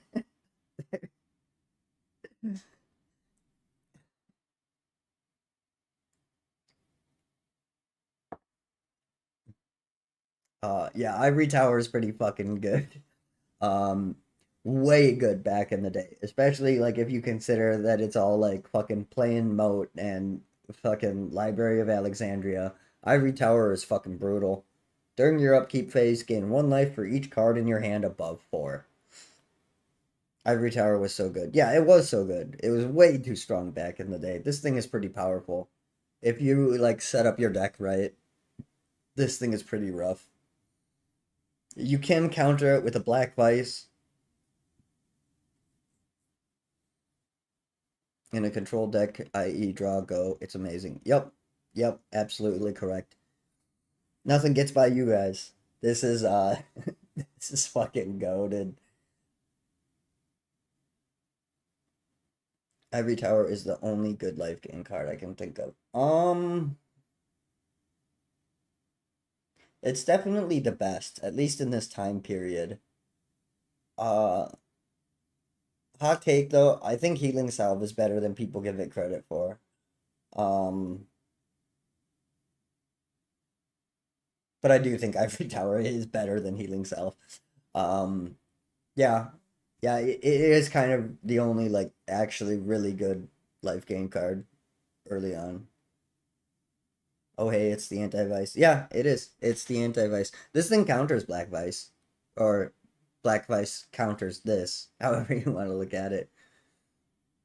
Healing Salve is decent. It is decent, right? It depends on what's going on in the format, but it's definitely decent. It's people laugh at it a lot for being like the worst boon cycle card, and sure, it is. It definitely has some power though. More power than people like to give it credit for. Ivory Tower, super fucking great. The art is slaps so fucking hard. Illustrated by Margaret Organ Keane, and it's so good. This is such a good card. I like this card.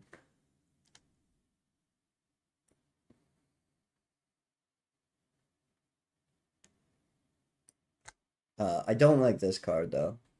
This is Jade Monolith. You can pay 4 mana for this, and then you can pay 1, and you may take damage done to any creature on yourself instead. But you must take all of it. Source of damage is unchained.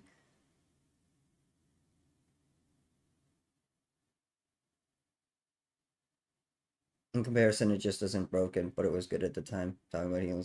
Well, thank you for mentioning what you were talking about because of the delay. But yeah, I agree.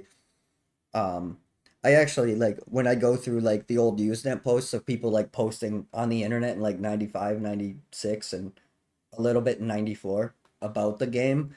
Uh, in more than one occasion, I've heard people on the internet complaining about how strong Healing Salve is, which is always really funny. Jade Monolith is pretty bad. So you can pay a mana and like anytime like if someone goes to Lightning Bolt your bird, uh this was under yeah, okay. All right. You're saying the same thing. I don't know that it's worth 4 mana and then 1 to do that. Like sure. Um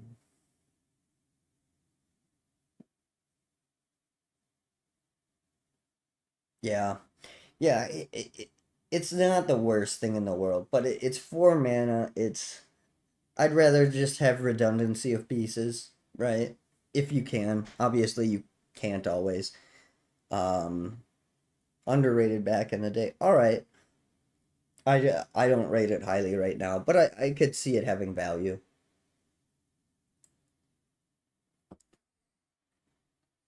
I guess it's pretty solid if you have a control deck with like a kind of flimsy win condition, or if you're like using birds to like color fix you. Um, there's definitely some places where this could have some value. I do think it kind of sucks though. The art was illustrated by Anson Maddox. I like Anson's work. This one is fine. It's not nothing amazing, but it's fine.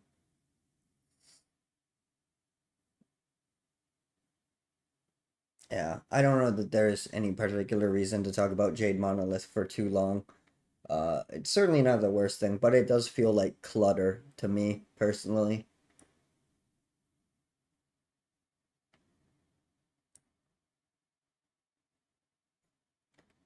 Jandor's Ring for 6 mana. You can pay 2 mana and tap to discard a card that you just drew from your library and draw another card to replace it. Alright, so 6 mana. You get this. Then when you draw a card, you can tap this and pay 2 to discard that card and then draw a different card. Holy shit, talk about value, am I right? This is another piece illustrated by Dan Frazier, and it's pretty good. It's classic Dan Frazier. Um, Certainly not his best work, but it is a pretty nice ring. Uh, the card is bad. This card is bad.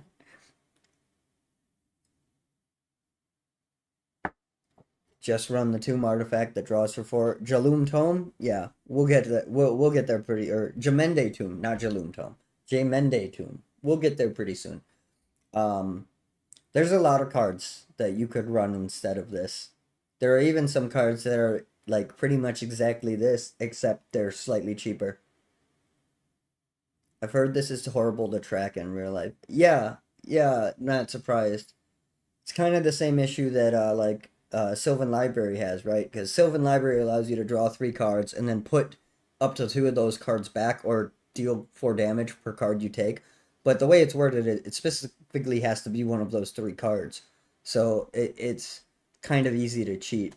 Um,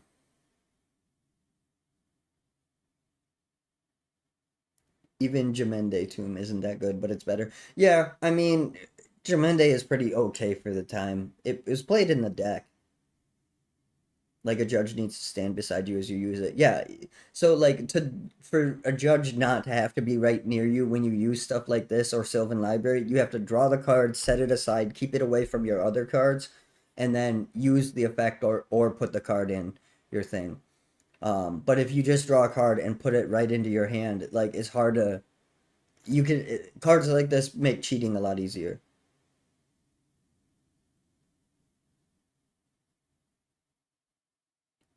Four was fair to draw a card back in the day.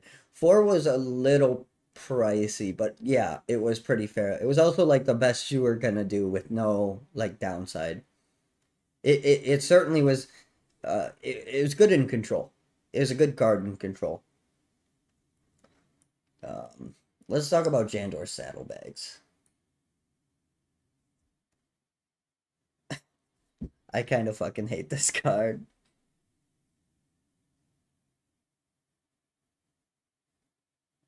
When you run it, yeah, okay. Now you guys are just saying stuff that I said. Um, Jandor saddlebags. So this card is always in my fucking starter deck in Chandelar, and it always gets drawn into my hand, and it always just sits there and mocks me when I lose. Um, but it's 2 mana, and then you can pay 3 mana to untap target creature. This is not the worst effect in the world. It's kind of pricey. There is stuff that you can do with this, but I don't care. It's always in my Chandelar deck, and I fucking hate it. I just hate it. I hate it. I hate it. Damon Willick did the art, and this is probably one of the like top five best well done horses in old school art. If you look at a lot of old school cards, a lot of the horses are not well drawn, and this one is pretty well done. So kudos to Damien for being able to draw a horse. Just untap your Birds of Paradise, dude. It's fine. Yeah, yeah, it's fine.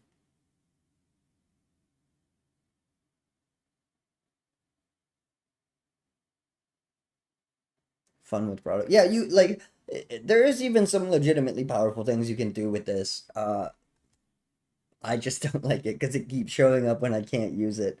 The amount of times I've played a Jandor saddlebag on curve when I'm gonna fucking lose in Chandelar is too fucking high.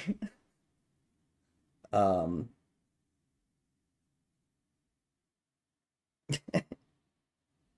Beautiful art, but the card is so ass. Yeah, I think that's where I sit with it too.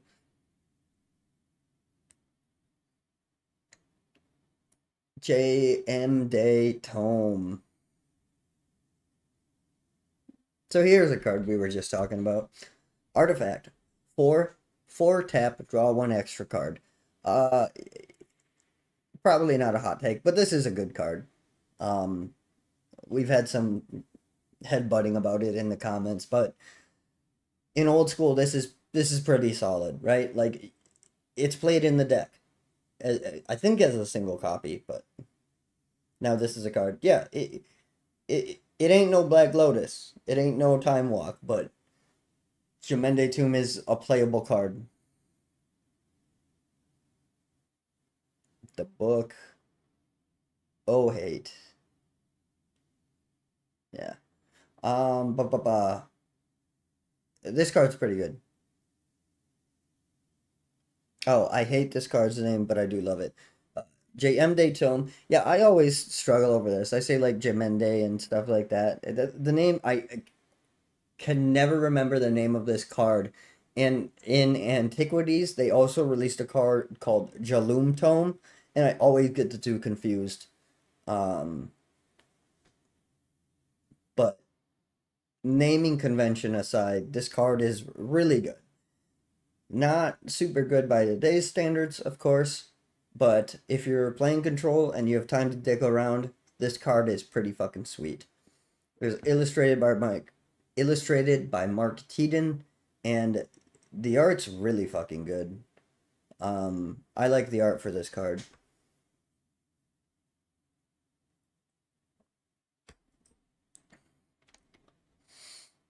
Um, I think I've said my piece on it. It's a solid card.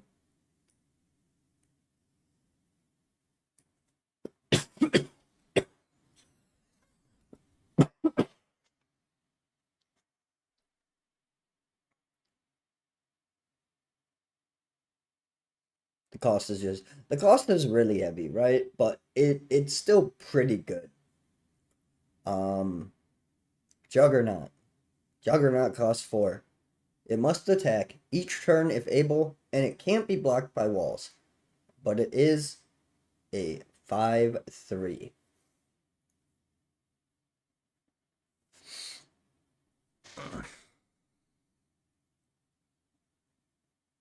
Yeah. Yeah, it is the gold standing, not counting Library of Alexandria. But by that point, you could only run one of those, right? So, another, yeah. Yeah, it's fantastic art. Juggernaut is super fucking good. In fact, in my opinion, this might be like the best aggro creature in the game at this point. Obviously, not so these days. Uh, its problems are that it dies to fucking everything that isn't terror. It's at 3, which is brutal because it dies to fucking lightning bolt. It dies to swords. It dies to disenchant. It dies to shatter. This thing is very easy to deal with, but but this thing kills in 4 turns.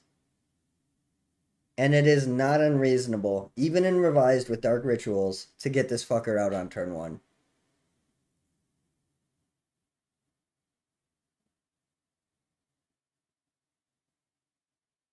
Hey, Juggernaut's in Standard. Look at that. You're right. Look at it being legal in all formats. It's shocking. It's horrible in Modern Magic. I mean, yeah, it is kind of crazy. It is horrible in Modern Magic. It does die to Lightning Bolt and a lot of other stuff now, too. These chugs. Yeah, for sure. Uh, It can't be blocked by walls, which is hilarious, which is like way more relevant then too when people were actually fucking playing with the walls. But even without like walls existing, this card is still insane. Uh Being 5 for 4 mana, like you can get this thing out early, it can deal so much fucking damage. You can copy artifact it and have 2 of them. I love Juggernaut. I think this is probably one of the strongest creatures in the game at this point. There is some argument that maybe Hypnotic Spectre is a little bit better. Um, but Juggernaut, if you're going aggro, Juggernaut is so good.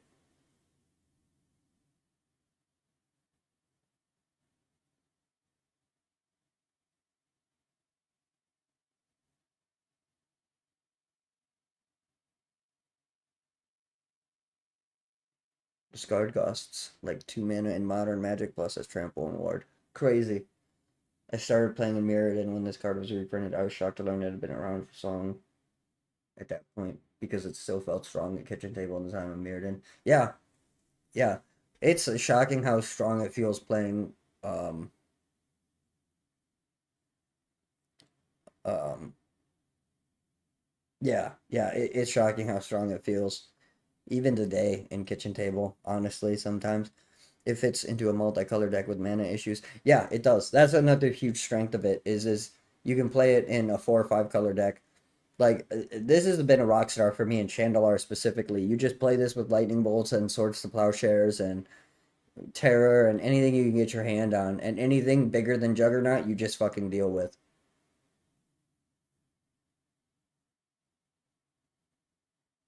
I'd still argue Trisk or Suchi is better if you're given to the choice.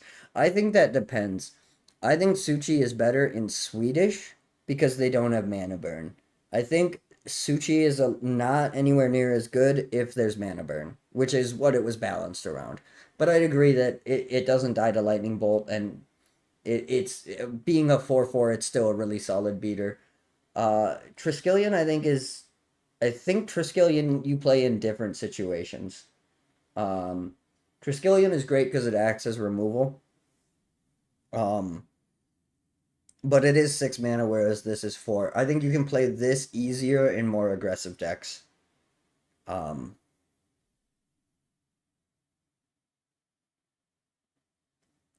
but both of those do have some advantages over this. The main one being that neither of those die to a lightning bolt, right? Um, and Triskelion is cool because if it does get removed, you can in response lightning bolt something or kill 3 of their birds or whatever. Triskellion's a great card. Suchi is pretty solid too. I do think Suchi is way better without mana burn. And generally, I look at cards as if they have mana burn.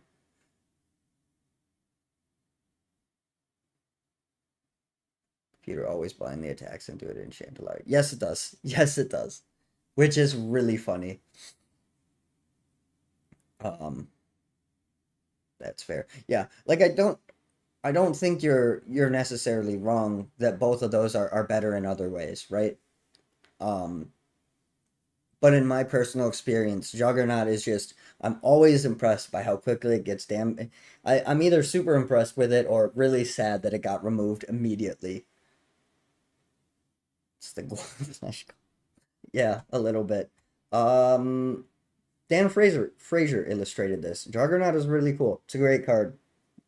Uh, it's kind of had a falling out with modern Magic, but it lasted a good lot longer than a lot of cards did.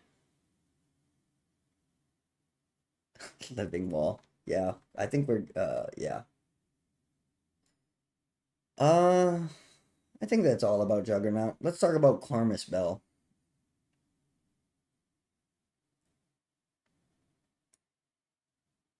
What do you guys think about Clarmus Bell?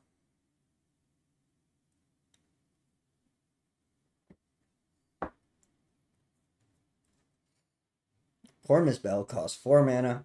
Treat all swamps in play as 1/1 creatures. Now they can be enchanted, killed, and so forth. And they can be tapped either for mana or to attack. Um, we didn't talk about this with living lands, but a thing that some people forget about with these kind of cards is if your land comes into play as a creature, it has summoning sickness and you can't use it for mana that turn, which is pretty funny. This was illustrated by Christopher Rush, and the art's pretty cool. It's probably one of his weaker pieces, but it's not bad. Cormus Bell is neat. Cormus Bell is neat. This card is so strange. Yeah, it is pretty strange. It kind of makes you think. You can do some interesting things with it. It's not really strong enough to actually do any of those things, but it is strange. Like you could play it against somebody else playing swamps, and then Wrath of God all their lands. Yeah, Karma Spell plus Earthquake equals lulls. Exactly. They do get a boost from Black Moon since the swamps are treated as. They do. They do.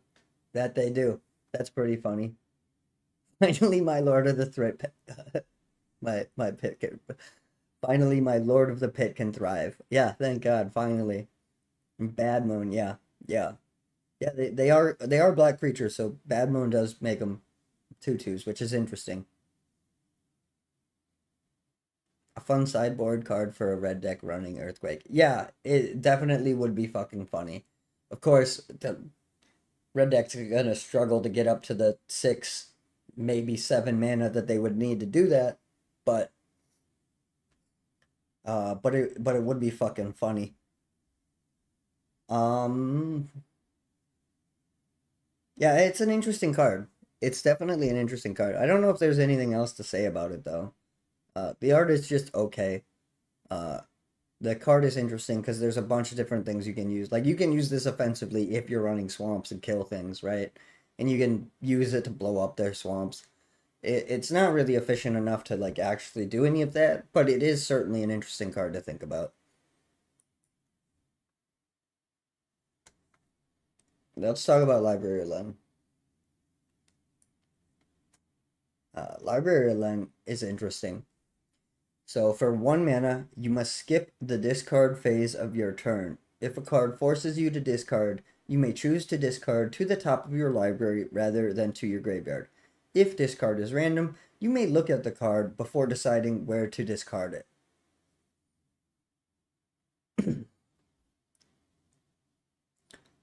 Library of Lang. This was illustrated by Daniel Gellin. This card is interesting, but it's not that strong.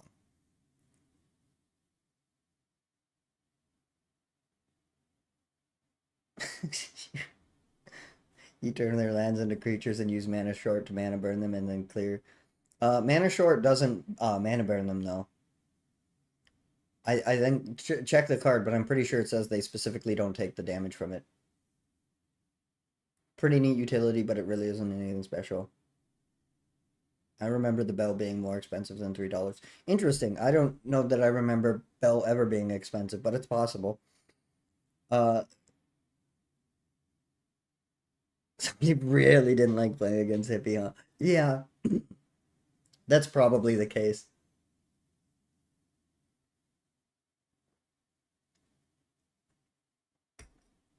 Library Ling is definitely interesting. Um, no maximum hand size is honestly very rarely actually relevant. It's an effect that people, especially commander players, just kind of like nut over. Um, but there really isn't that much difference to having a hand of like 18 cards and a hand of having 17 of the best of 18 cards, right? Cormus Bell was $10 at some point. That's pretty crazy. Timmy the Sorcerer made a comment about Library of Len with Sinbad. Sounds like a fun. That is a pretty fun combo. Yeah, Timmy's great with combos and all kinds of fun interesting information. He's been in the game forever, so he knows it better than most. Library of Len with Sinbad does sound pretty fun. Yeah, that is actually interesting. Ba ba ba ba. What was I saying? Um, yeah, interesting, but it's not often strong. Sincerely forgot about that. Yeah, I forget about that too. I only remember because it popped into my head as being strange when we went over the card a couple days ago, because I was like, huh, oh, I thought it did mana burn you, but no, it specifically says you don't get mana burned. But that's such a niche thing because the card isn't often played because it's not really that good. Um, I guess I don't really have anything else to say about Library of Len either. It's interesting and there's definitely cool things you can do with a card like this. Um, but it's not particularly good. Even if you're getting hippied. Because you're still getting your card advantage taken away, right? Having access to the card you lost is certainly nice, but you're still losing a advantage of card. So that card is just replacing something else that you could have gotten. Um,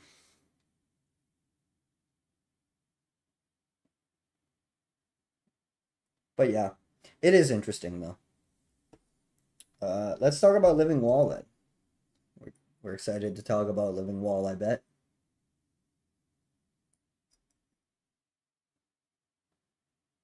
Is that guy in the artwork reading from? It's hard to tell. It looks like it certainly could be, but I do think it's probably just generic at home.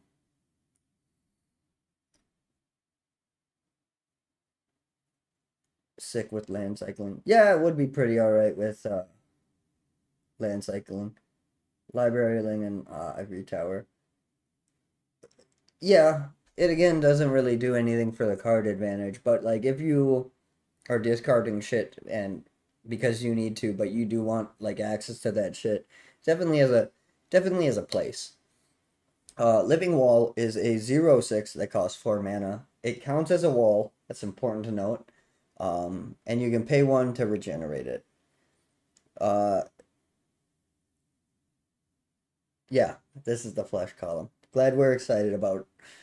Bu- bu- bu- bu- So I guess the interesting thing that I could talk about is if you'll notice, artifact creatures back in the day didn't have a creature type. That was kind of one of the conceits. Artifact creatures do not get a creature type. That was an original rule. So all of the early artifact walls, they had to put in the text box, it counts as a wall.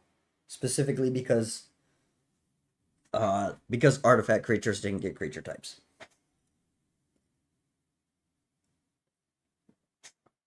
But now the wall creature type doesn't have special rules anymore, so again, the card in its text now would have to say defender. So back to where we was. just because of how insane the art is. Yeah, the art is fucking crazy on this. Anson Maddox like went hog fucking wild with this thing.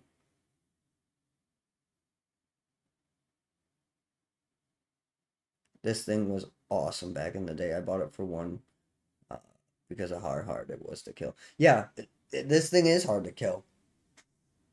And regenerate for one colorless is really fucking interesting.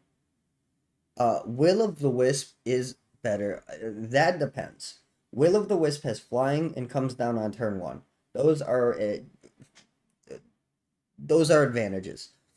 Will of the Wisp requires you to have a black mana open to regenerate it. Living Wall requires you to have a mana open to regenerate it.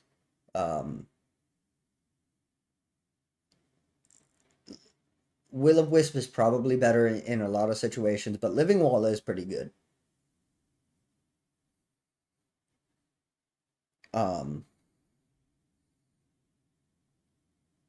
I think they both dodge the same removal, right? Because they both dodge Terror for being a black and an artifact creature. Um, and I mean, I guess they both have Regenerate, so.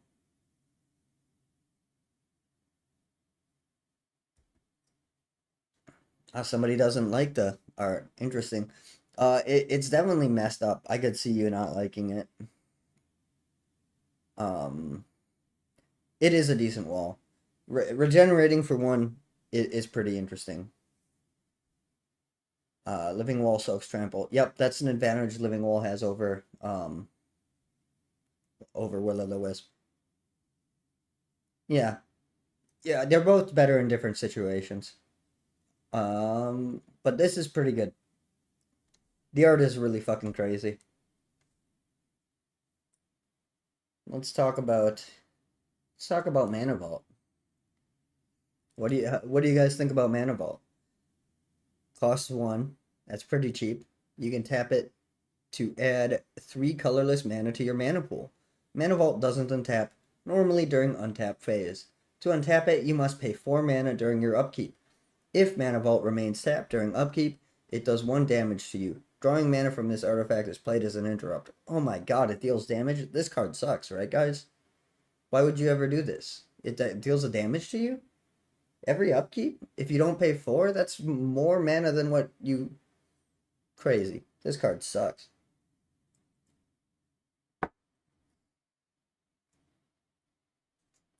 This can soak up a pre-combat bolt and Wisp can't. Yeah, that's another... Well, yeah, both of them are different, right? Pretty terrible card. What are you even doing with 3 colorless mana casting Dragon Engine? Yeah, exactly, right? Terrible. Bad card. Uh, Mana Vault. Mana Vault's a pretty cool card.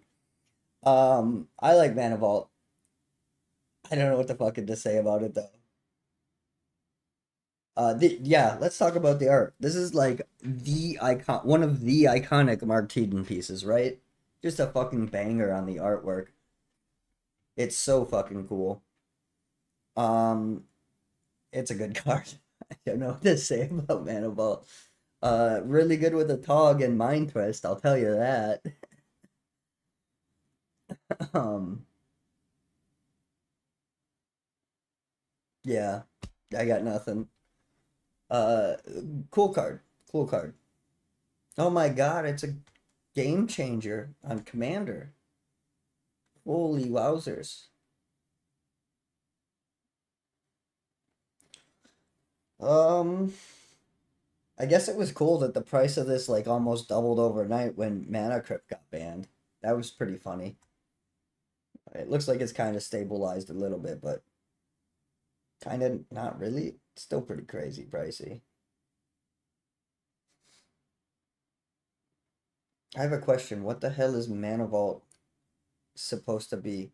Well, it's a vault that you put mana. Yeah, fucking great with the Tog and Suchi or just a power of Sarah Angel to yeah, yeah, it's fantastic. Um, it's a vault that is man. Yeah, yeah, you got that question answered. How do you guys feel about Meekstone? Meekstone's pretty interesting. Speaking of cards that are good with a Tog, Meekstone is pretty fun with a Tog. Every card is technically a game changer. uh, Meekstone. Any creature with a power greater than 2 may not be untapped as normal during its untap phase. During the untap phase, rather. Illustrated by Quentin Hoover, this card is pretty neat artistically. Um, this card is pretty good. This card is pretty annoying.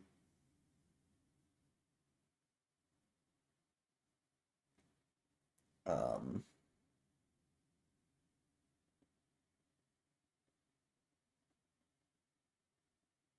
is mana square? I was convinced mana was round, or is only colorless mana cube shaped? I think all mana is cube shaped, right? Because of doubling cube. A lot of times they depict mana, it's in cubes. So mana is probably cubed. Meekstone is nice, also great with Serra Angel. It is really good with Serra Angel. Meekstone can be pretty oppressive. It's really good against Juggernaut. When I see a Meekstone get played while I'm on my Juggernaut bullshit, I get so fucking irate. White Weenies love this 1 mana trick. Yeah, White Weenie does love this. White Weenie is really okay with this card. Very good in like mono white. Yeah, it's a pretty brutal card. Da, da, da, da. I guess there's not really anything else to say about it though, right? It's a pretty simple card, right? Are you playing small creatures that can untap, or are you not?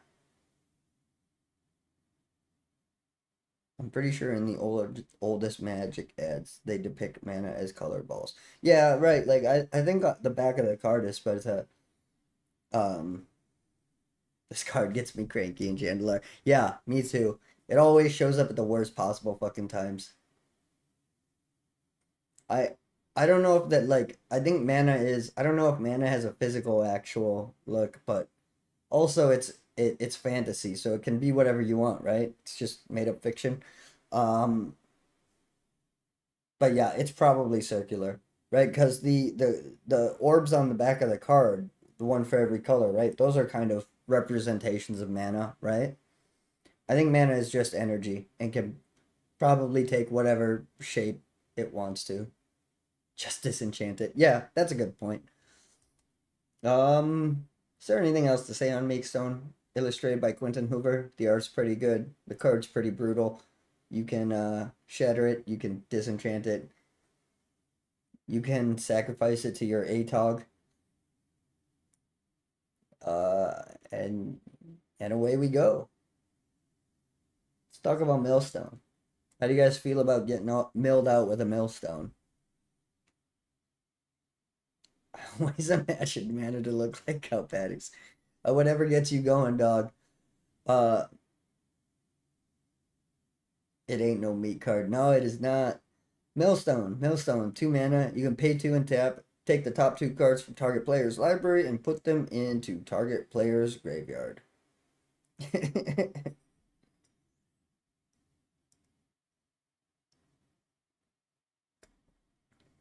Millstone is a fantastic card.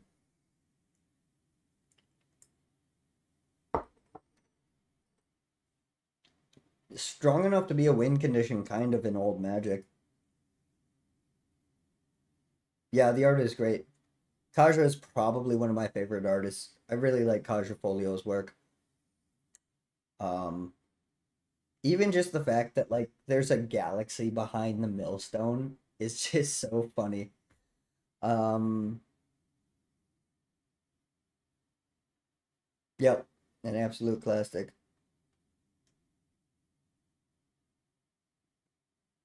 Millstone deserves praise for the simple fact that it created the most used lingo used among every TCG. Yeah, yeah, it that is really crazy when you think about it. Mill is such a common word to like game players. That's really crazy. Yeah, it makes sense because this came out before all those other card games even existed, but it's still interesting. Um, and not only that, but it also like invented a new way to play the game, right? Because before Millstone came out, the idea of decking an opponent, like it didn't really come up.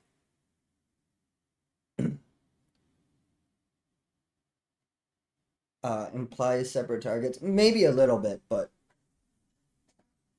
it's definitely not intended to do that. Most Yu-Gi-Oh players don't even know where the word mill comes from. Yeah, probably not. There's a lot of decks that use milling as their version of a life total. Yeah, 100% true. Um, yeah, the card's really interesting. Like, it created the word mill. It created the concept of mill. It kind of also kickstarted the idea of alternative win conditions. Uh, it's just a classic that's done a lot for the game.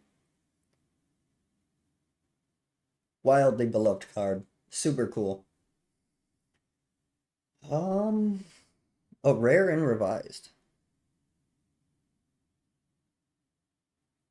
The way it is worded, I wonder if people ever tried. I mean, I'm sure somebody has tried everything under the sun, right? Um, it does kind of sound that way. And also, it was around when Anti was, so maybe people thought it was an Anti card. So because of that, is Millstone one of the most important Magic cards? Uh, that's a good question. It depends on what you mean by important, I suppose.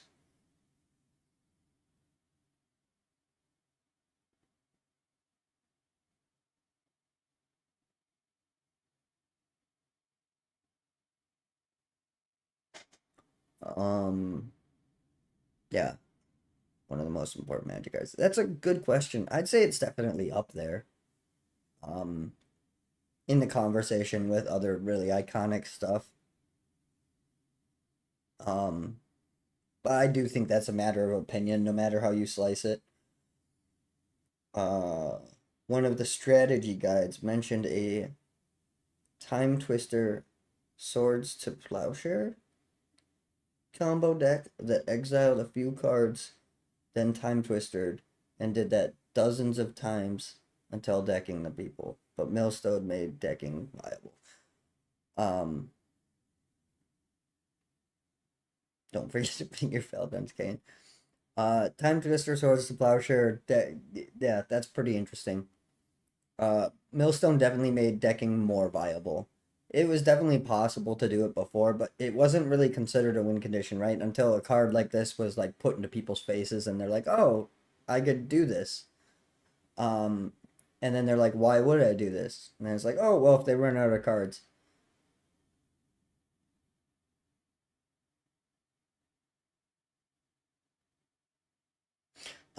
Yeah. Although I do think they probably would know Bolt. Lightning Bolts is probably pretty close to the same level of Black Lotus as far as like iconic. Um, Definitely not as big a deal as Black Lotus because everyone has fucking heard of Black Lotus.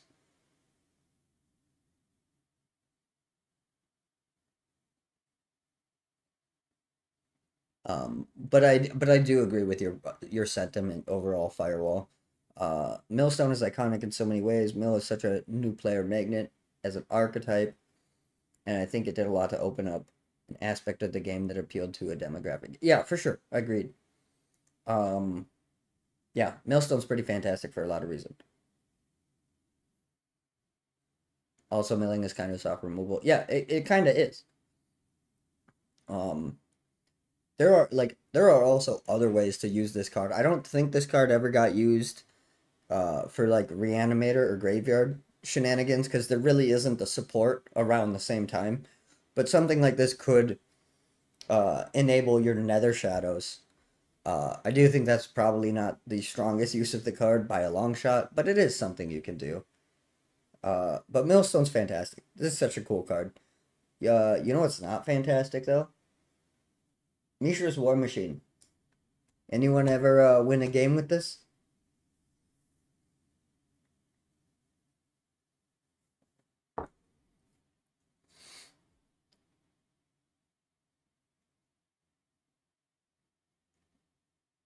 Mishra's War Machine.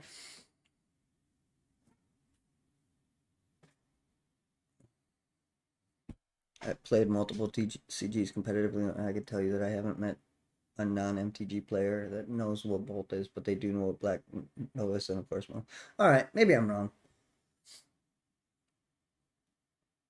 Um, Mishra's War Machine is another card with an unnecessarily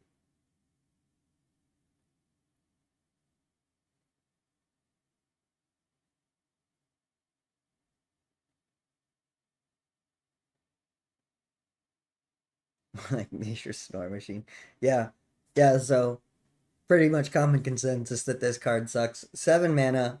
It has banding though, guys. It bans, and during your upkeep, discard a card of your choice, or or Mishra's War Machine becomes tapped and lightning bolts you. And it's a 5/5. It needed trample and no downside. Like I could get by the downside if it had anything, right? Trample and give it fucking haste. Is it a 5/5 for 7? Tron bait, guys. Yeah. Yeah, that's exactly what it is. Like, hey, look, you could if you assemble Tron, you could cast this fuck. Cost exactly the same as fucking Tron. Why was it this card confuses the hell out of me. Like, I mean, I guess they didn't get that much playtesting in, but how could you be like, okay, banding, hell yeah, it's a 5/5, better make it cost 7. Is that enough of a downside? No fucking way. Make it lightning bolt them unless they stop drawing cards for the rest of the fucking game.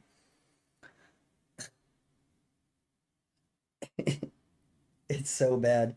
Uh, yeah, I like the art too. Amy Weber has some cool stuff, and this one's pretty good too. Um, it's so bad.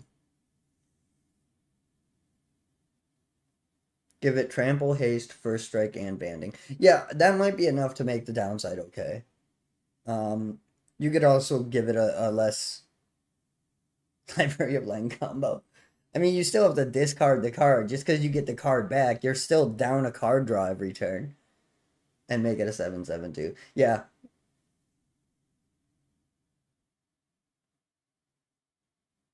Kind of like some Mushroom Wagon with an MC Escher art piece inside it. Yeah, kind of something like that. Yeah.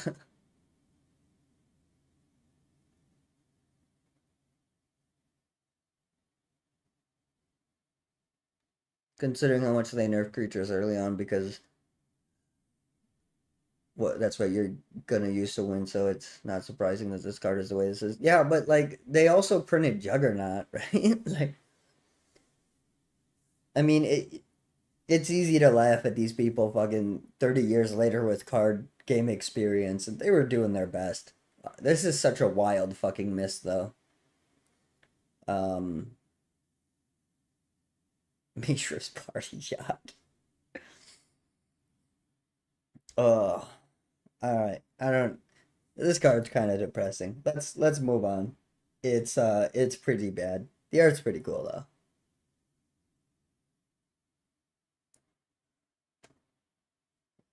Nevinyrral's Disc.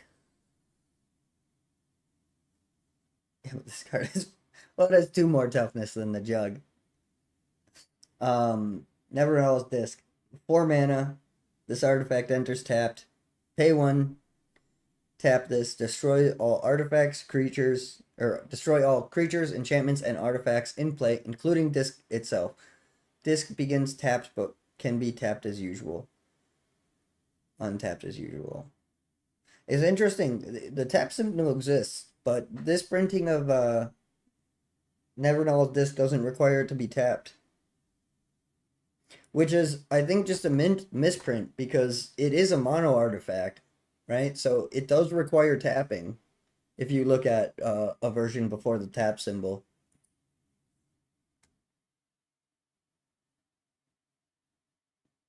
Was this card banned in EDH ever, or am I making that up? It might have been. Also great with it. Yeah, it's a solid card. It's super good with a lot of stuff. Um, even solid. Oh wait, there's this disc was printed without the tap symbol. Revised edition had dropped mono artifacts, but adding this got lost on the cutting room floor. Okay, There's a little note there on the side that says it it's supposed to have a tap symbol. Doesn't hit planeswalkers lame. Yeah, it doesn't hit planeswalkers. What are those? Um, Man, Nevernull's Disc is such a cool card. You couldn't activate. No, you couldn't, but it still required being tapped. Being tapped was part of the activate. Like, it actually kind of doesn't matter in this case because it comes into play tap. At the time, you couldn't activate um the tap symbols, but it would destroy itself when you activated it, right? And despite the yucks in the comment section, the good jokes, you could activate it 100 times, but it wouldn't matter, right? Because it destroys everything. So I think it functionally does not matter at all that the tap symbol got removed here, but it's supposed to have it. Um, the art on this is fucking really cool. This is another one of Mark Teaton's really great arts. Very spooky fucking shit. The original oh shit button. Yeah, exactly.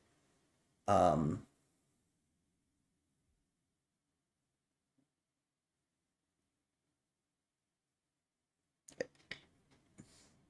it's a pretty good card. Even by today's standards, it's not terrible, right? Like I mean, it's not like it's modern playable or anything. At least I don't think it is. But it's not terrible.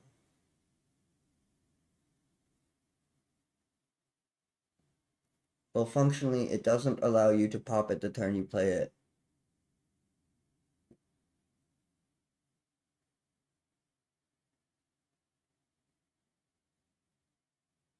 Well, the thing is, it doesn't get sacrificed.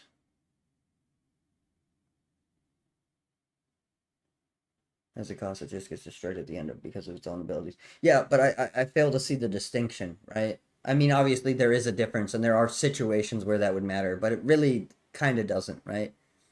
And functionally, it doesn't allow you to pop it the turn you play it without the tap symbol. It doesn't allow you to pop it the turn you play it because it comes into play tapped, and you can't activate either continuous or mono artifacts if they're tapped. At least when it came out. Now the rules are different. Ripple Disc was a favorite deck. It's not a poly or a mono.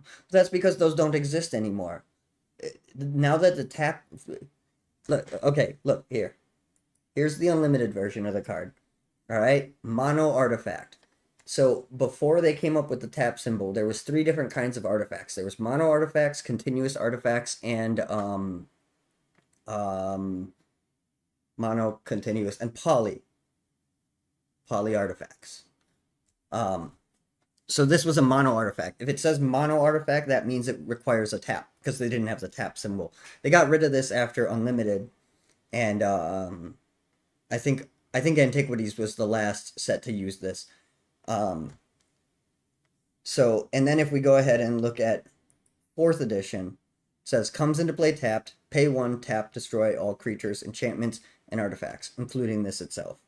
So the card does require you to tap to activate it.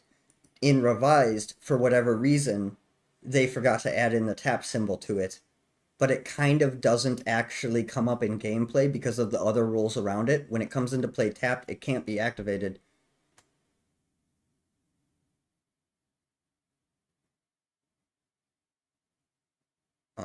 2 mana untapped, I pay 1, then 1, and then 1.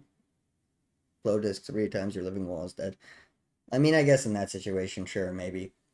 Um, does all that make sense? What I'm rambling about? It's not a mono or poly. It is a mono artifact. Um,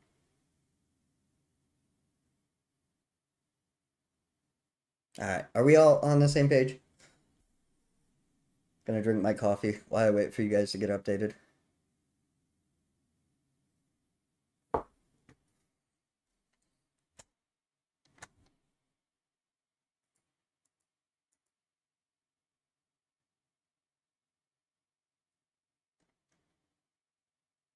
That's the difference with this one. Yeah. Yeah, I was just making. All right, fair enough. It's hard to tell. I'm also not like getting frustrated. I'm just making sure people understand what I'm saying because A lot of things I take for granted that people know they don't, especially stuff like mono and poly. That's really we're clear. Okay. All right. I hope we're clear and not upset.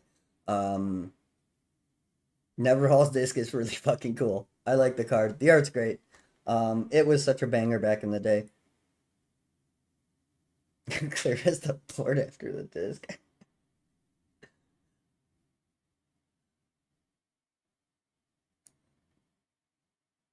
Awesome. Uh, what do you guys think of Obstinous Golem? Jesper Mears did the art, and this thing is awesome. I played during this time and completely erased the polymono rules from my brain. Yeah, because why would you remember it? One, it was kind of fucking stupid and confusing. The tap symbol, like a single symbol, managed to completely make three different variations of card redundant, which is kind of interesting. Obsianus Golem. He's a big boy. He's a 4/6 for 6 mana. I like the art. I think the art's pretty good. More Tron bait. Yeah, for sure. Definitely. Um it's alright in limited. It's a vanilla. So I guess we'll just scoot right along, right? There's not much more to say about it. How do you guys feel about Onulet? I see Onulet a lot in Chandelar. So this is a artifact creature that costs 3, and it's a 2/2. And if it's placed in a graveyard, its controller gains 2 life. Obsidian Golem is boring draft chaff, but it's charming. Yeah, that's probably I think that's exactly my thoughts on it too. Uh Onulet, the good old picnic table. The thing was shockingly it's everywhere in chat. Yeah, it does come down easy in a 5-color pile. That's true. That's a huge thing about the artifact creatures early on, especially when everyone was playing decks like that. Um, he is ironically really cute, like an ugly dog. Yeah, for sure. Um, this card always it exists. Yes, it does. Chandelar will never let you forget that. This card always kept my ass alive in Chandelar against aggro decks. Yeah, it's pretty good at stuff like that. Uh, this card is decent, right? It's not great. It's easier to cast and better Gray Ogre. It looks like a picnic table, but it's pretty iconic. I don't really think there's anything else to say about it, though. Anson Maddox did the art, and it's fine.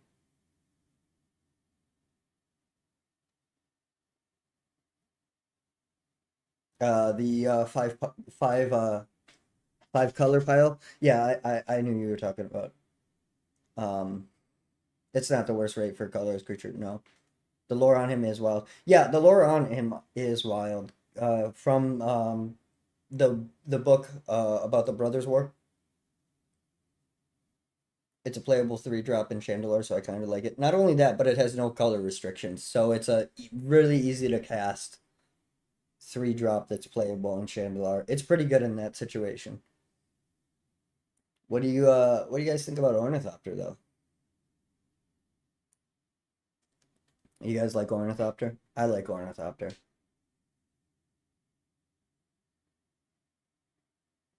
Yeah, yep.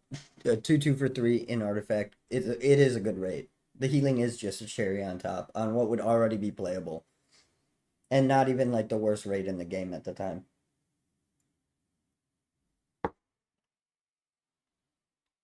Good old Ornithopter. 0/02. With flying. Slap an unholy strength on this baby and go to town. Or sacrifice it to a Tog. It's illustrated by Amy Weber.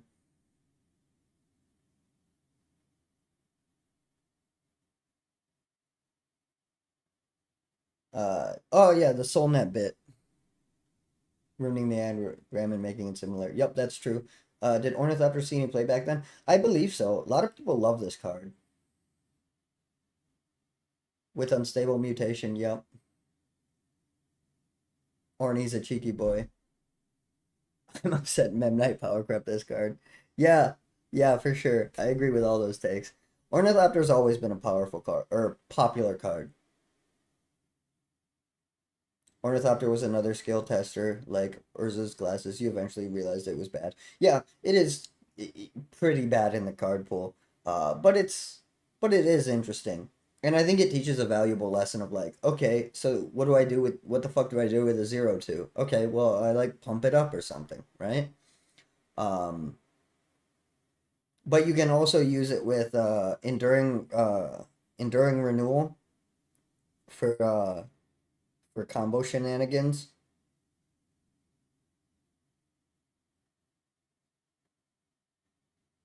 Yeah, yeah, oh yeah, you get it until Ice Age. Yeah. My beloved Ornithopter. It's so damn cool. I do prefer the mirrored in art though. Ornithopter has a lot of cool arts.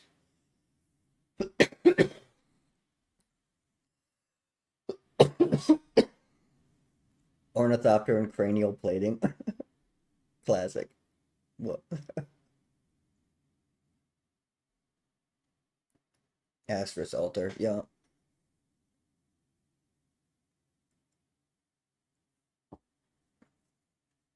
Ashnod's Altar. Yeah, it's great with Ashnod's Altar. It's funny because Orny got better the more Magic evolved as a game, like to boost your affinity count or for ninjutsu. Yeah, yeah, there's a lot more you can do with it now these days, but you could still do some stuff with it back in the day.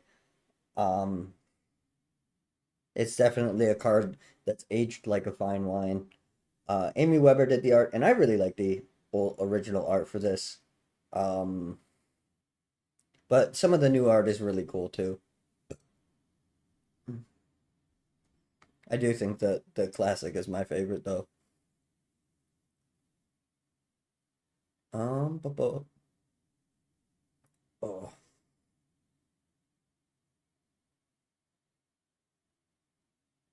I think that's all I have to say on Ornithopter though.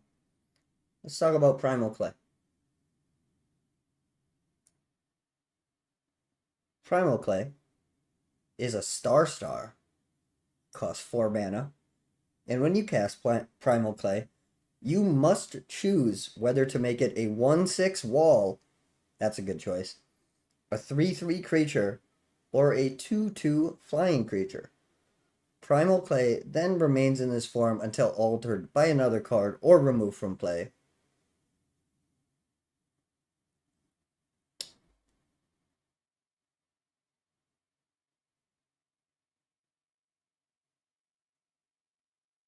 Uh, the art is super cute on this card. Um, the card's kind of versatile, which is pretty neat, and it is easy to cast in the five color pile meta, right? So it's pretty sweet there. The art is super cute. Um, Kaja Folio did the art, and it to me it feels like this is just kind of a her drawing her and Phil, which is pretty cute, right? Um, there isn't really too much to say about the card though. It's versatile, which is pretty neat, but it is uh not strong by today's standards. I don't think I have ever cast this for anything other than a 2/2 flyer. But the wall could come in handy once in a while. Life of Phil Folio. Yep, yeah, exactly.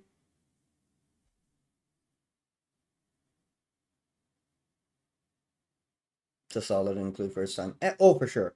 It plays pretty decent in Chandelar too. It's definitely not the best thing you can be doing, but it's okay. I've used it from time to time. Um, but yeah, I really like the art.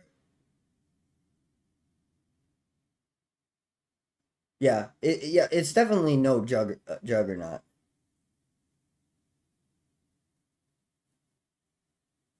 This would be a common these days. Yeah, it would be bad draft chaff for sure.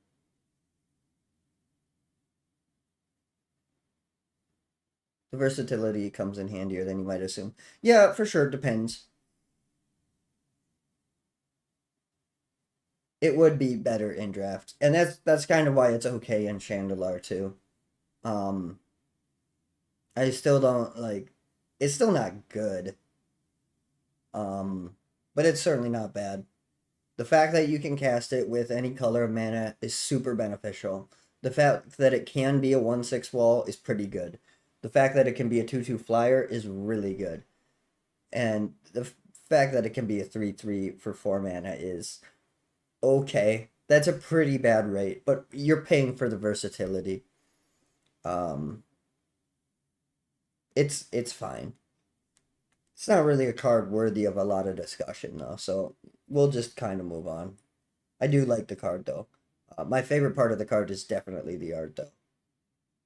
Rocket Launcher is up next, and this card is fantastic. I really love this card personally. Um, it's good with infinite mana, and it is okay again if you're playing against like 1/1 creatures, because you can use this to pop some things that are annoying the shit out of you, right? Like you can take out a Prodigal Sorcerer that's preventing you from casting your stuff. You can take out a Royal Assassin that's preventing you from tapping your shit. This is not necessarily the best use of a card like this, but it's okay. I should tell you what the card does. My bad. Rocket Launcher costs 4 mana. You can pay 2 and do 1 damage to any target. Rocket Launcher may not be used until it begins a turn in play on your side. If it is used, Rocket Launcher is destroyed at end of turn. Yeah, you can use this as a win condition with Renewal and Ornithopter. Colorless removal is always solid. Yeah, exactly. And not only is it removable, but if you do like a little bit of hoop jumping, you can get a big chunk of mana and do decent damage. My favorite MTG card of all time. That's pretty solid. It's definitely up there on my list too. I really really love this card. Um you can even, I'm not saying this is the best use case of these cards, but you can even use Power Artifact on this to make it like a little less painful to like ping damage. You can take multiple little shots in response to one another, or you one big dump with the multi-activation rules. Yes, yes, you can. Um, Depending on whatever suits your needs at the time. Illustrated by Pete Venters, who we haven't talked about much today, but he does good work. The art on this is fucking hilarious. This is such a fantastic card. Smoking thugs with rocket launcher like a gangster. Yeah, yeah, it's great.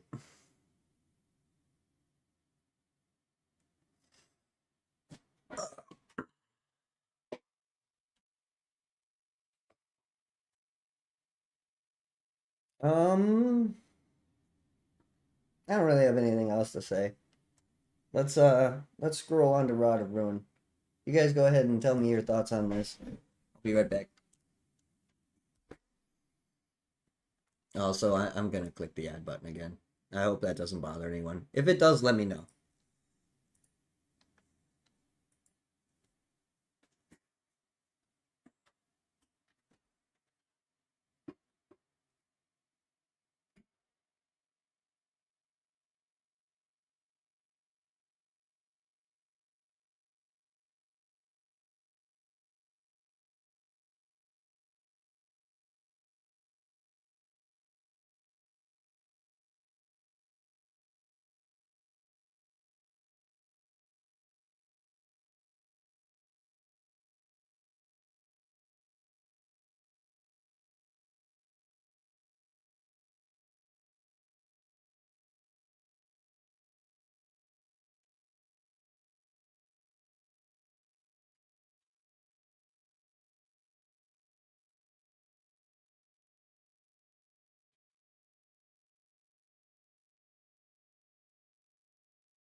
Quite expensive, just like the other power artifact and basalt monolith. Yeah, yeah.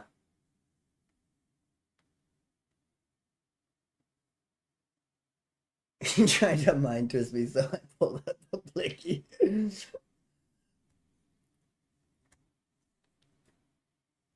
quite expensive like the other rod. Yeah, it's kind of pricey for what it does. Tim on a stick, it is better than it looks.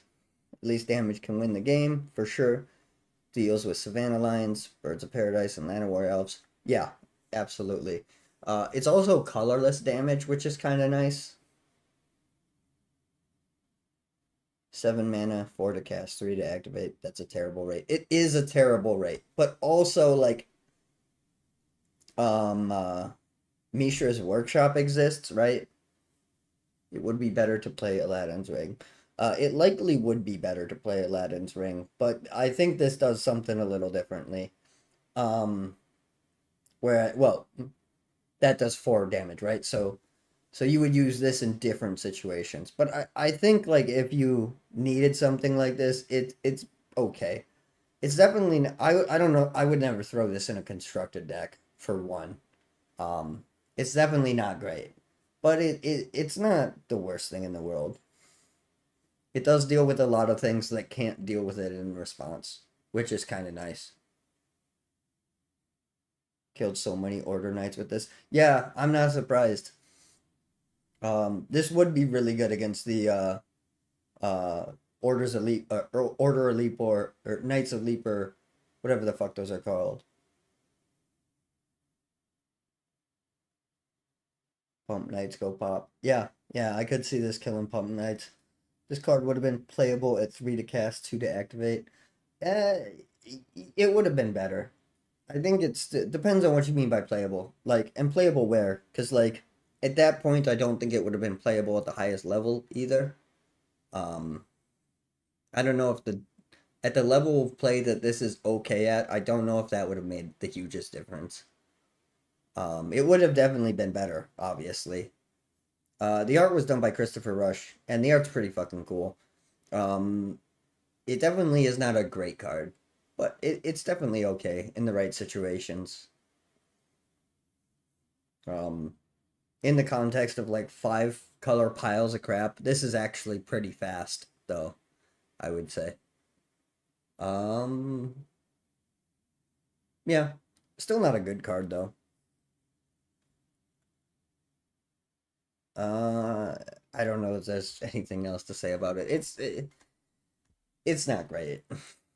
It's not great. It blows out ball lightning plays. Yeah, sure. I mean, the ball lightning probably should have killed you by the time you have that out and are ready to activate, but it certainly does. Prodigal Sorcerer is way better, but this can do kind of the same thing. Um, this was played back in the day quite a bit. Yeah, I mean, people also did play bad cards back in the day. I do think it's better than it looks. Rod of Ruin, that is. Soul Ring, I don't know that Soul Ring is better than it looks. You guys ever hear of Soul Ring? Has anyone ever, who even plays Soul Ring? Yeah, right? Like, what is, it's restricted in Vintage, and it's 3 points in Canadian Highlander. Apparently, it's legal in Commander. Why is this the first time I'm hearing about Soul Ring in Commander? Did they ever reprint Soul Ring? Not that I know of. When would they? Why would they reprint Soul Ring? It's like Ring.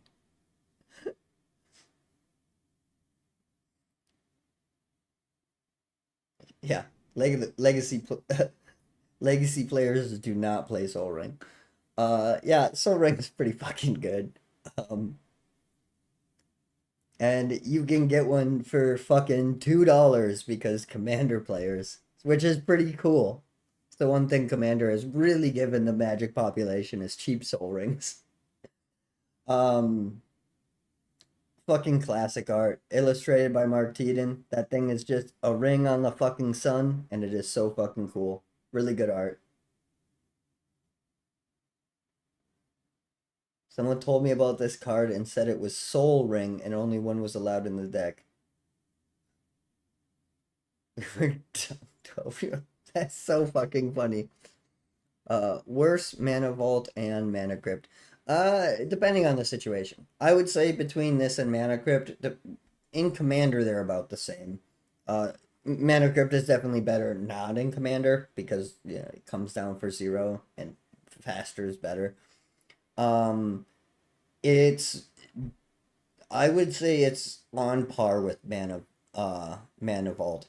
Because this can continually cast your Wheels of Fortune and your Time Twisters, whereas Mana Vault you get one burst of it and then you either have to like bounce it or fucking pay to do it more than once. Like it's better fast mana, but Soul Ring is better in other situations.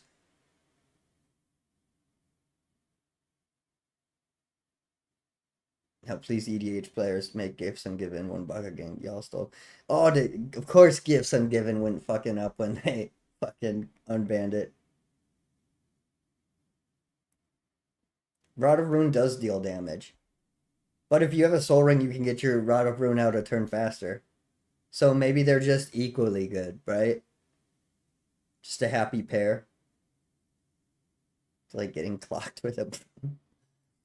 um, yeah, good old fucking Soul Ring. Honestly, I've heard about Soul Ring enough to get my whole.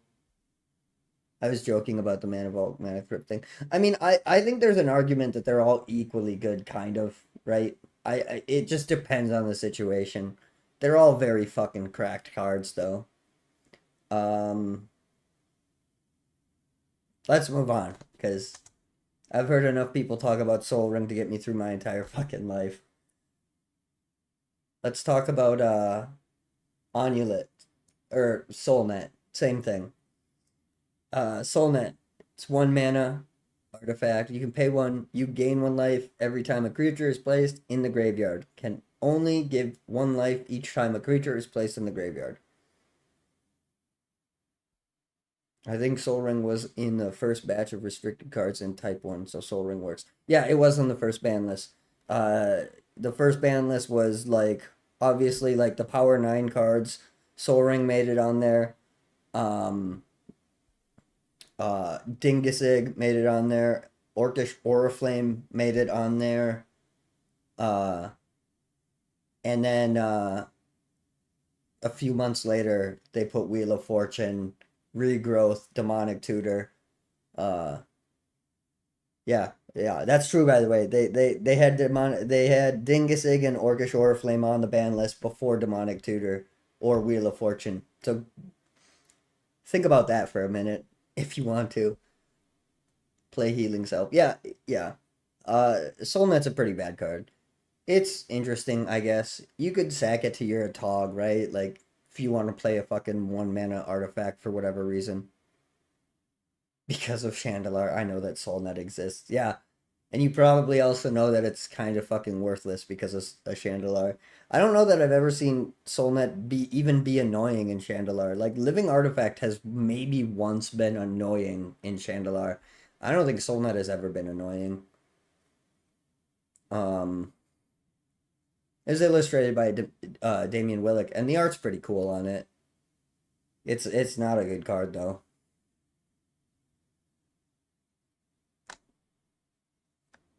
Let's talk about a fun card.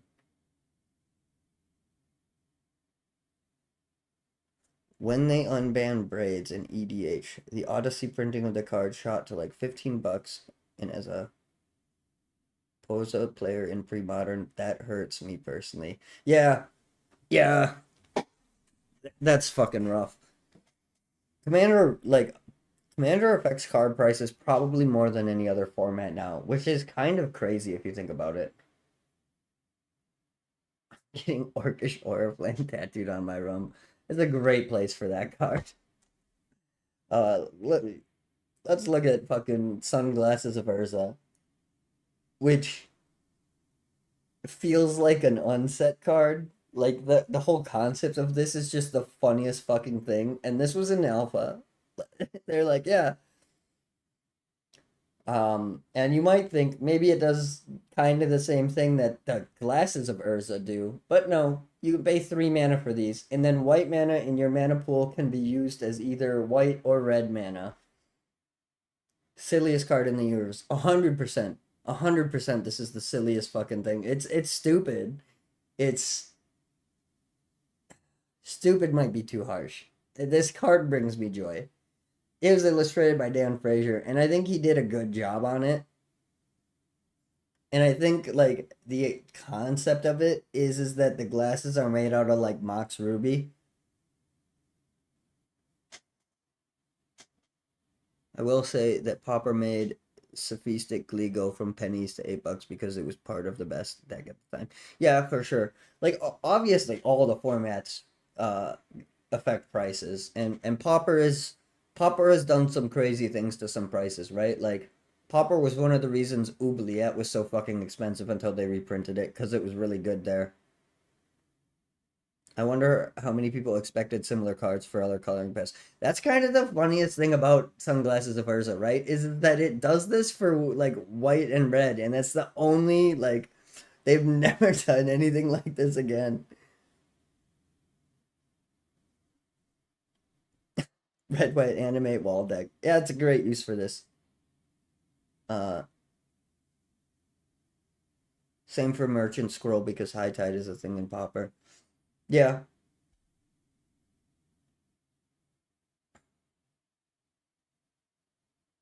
I know. Yeah, yeah. It makes sense. You'd expect them to do like, why would they do this for one color and then like never acknowledge it? Foremost players for choice. Yeah, they have mana fixing. Not like complete mana fixing, but you can always make red. It's also a tech card against conversion. That white card that changes all of your mountains into plains. So if you have a Sunglasses of Urza and they play slap down a fucking conversion, since it's an artifact that costs 3 colorless, you can fucking still play it. And then you can cast your lightning bolt again. That's probably why this card exists. But it's really fucking funny. Ball weenies, yeah, for sure, like ball lightning and stuff. Uh, Sunglasses of Urza, hilarious. Weird fucking card to be in the first set of your game. They got a little silly with it. It's also a bad card. I don't know if we ever said that, but anyone not getting any of the jokes, this card is not good. Don't play it. Um, how do y'all feel about the Hive?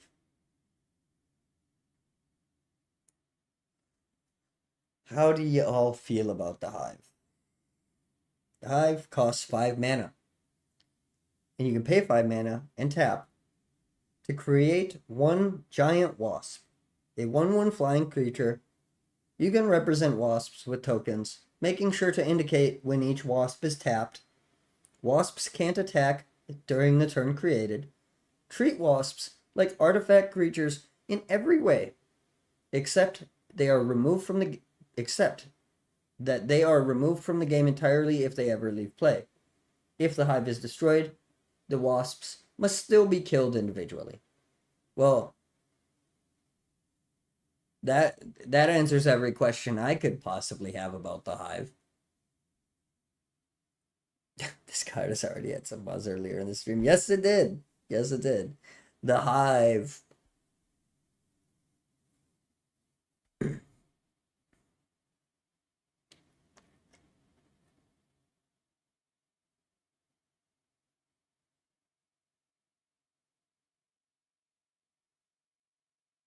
Someone in Urza, please win a challenge with red prison deck teching in Urza's glasses and white splash. That would be the best day ever. That'd be even better than the dude who won the vintage thing by Okoing his own fucking Black Lotus into an elk. Easily the most expensive tokens ever, but I guess we had to start somewhere. Yeah, for sure. Like this is the first way. Like, and also when you're like first designing the game, being afraid of something that can just continually pump shit out is probably wise. The Hive is such a cool card if you don't think about for a second about what it actually does. Yeah, for sure. It's definitely grossly overcosted, right? The Serpent Generator would come out and it's still pretty overcosted, but those tokens at least have like poison damage. Um, the fact that the tokens fly is pretty good. Um, the art's pretty interesting, illustrated by Sandra Everingham. It's it's not a good card, obviously. 10 mana for your first 1/1, and 5 mana for a 1/1 after that. Uh, but like if you're playing a really stacks heavy control deck, you can probably make some use of this. Um, it's not a good card. um, The art is sick. Yeah, I agree. I like the art a lot too. It's minuscule plus. Yeah, yeah. Man, it'd be so bad if the tokens didn't even fly. Um, yeah, I don't fucking know. There's not really too much to say about it. Insect tribal, maybe. You could certainly try. How do you guys feel about the rack? I like the rack. I'm more of a Black Vice stand, but give me a couple of mind twists and I'll convert to the rack any day of the week. 1 mana artifact. If opponent has fewer than 3 cards in hand during his or her upkeep, the rack does 1 damage to opponent for each card fewer than 3. So no cards in hand and they take 3 damage. Rack's pretty good. The rack is good. Yes, yes it is. Yes it is. Fave card. I could see that. It's a pretty interesting card. I'm a rat gamer at heart. Hell yeah, this card, dude. Yeah, yeah, a lot of synergy with this card. Um, it also tends to have more value later game than like Black Vice does. If neither player is using card advantage and they're just like fucking playing out their land, playing out a thing every turn, you'll eventually get to the point in the game where nobody has any fucking cards in hand. The rack is way better in those situations. Um, get your eyes off of Stuffy Doll's shame. Come on, man. But yeah, Stuffy Doll getting abused like always. Poor little guy. Um, the rack's good. The rack is really interesting.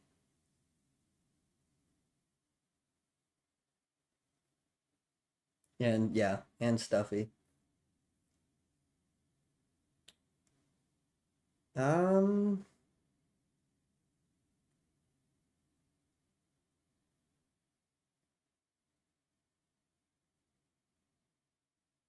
CMC is cheap too. Yeah, that's part of what makes it so good. It only costs 1 mana, and if you get a couple of them out, um you can do some real damage. It's kind of a win more card in my opinion. It kind of. If it's like your main win condition for discard, and you don't really have any other like thing that you're doing, um,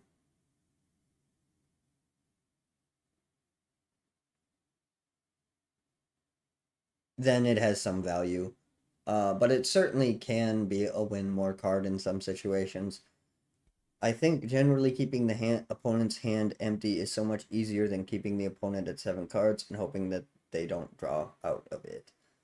Um, yeah, yeah, definitely with like Hypnotic Spectre and Mind Twist and stuff like that, and Hymn to Torak when that would come out. Um,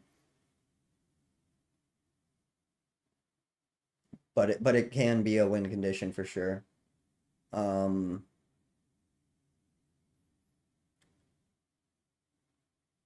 I think I think the Black Vice is good with less like I think the rack is better if you're going to go in on it, right? I think Black Vice is better when you're just trying to burn out your opponent quickly and you're not worried about discarding. Whereas if you are doing a discard deck, obviously the rack is better in a discard deck, but the rack requires you to like uh build around the idea of it. Where I think that like Black Vice,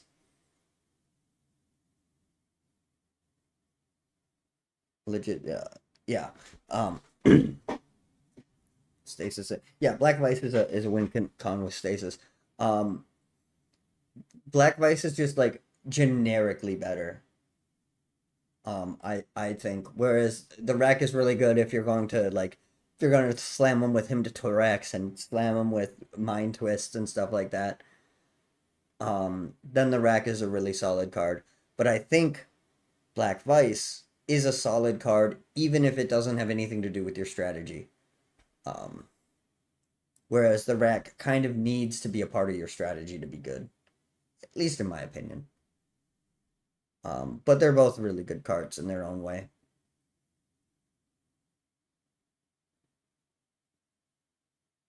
Yeah, right. Like the reg is especially good as a soul win con. Other than that, it's okay. it's okay, but it's not great.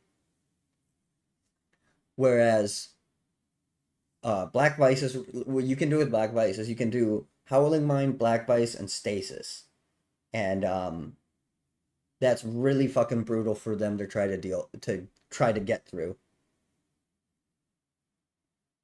And if you get out a couple of Howling Minds and you're both drawing 3 cards a turn, you're dealing shitloads of damage to them, and you're probably drawing the mana that you need to keep the stasis going. Um, but they're both pretty interesting and good cards in their own right.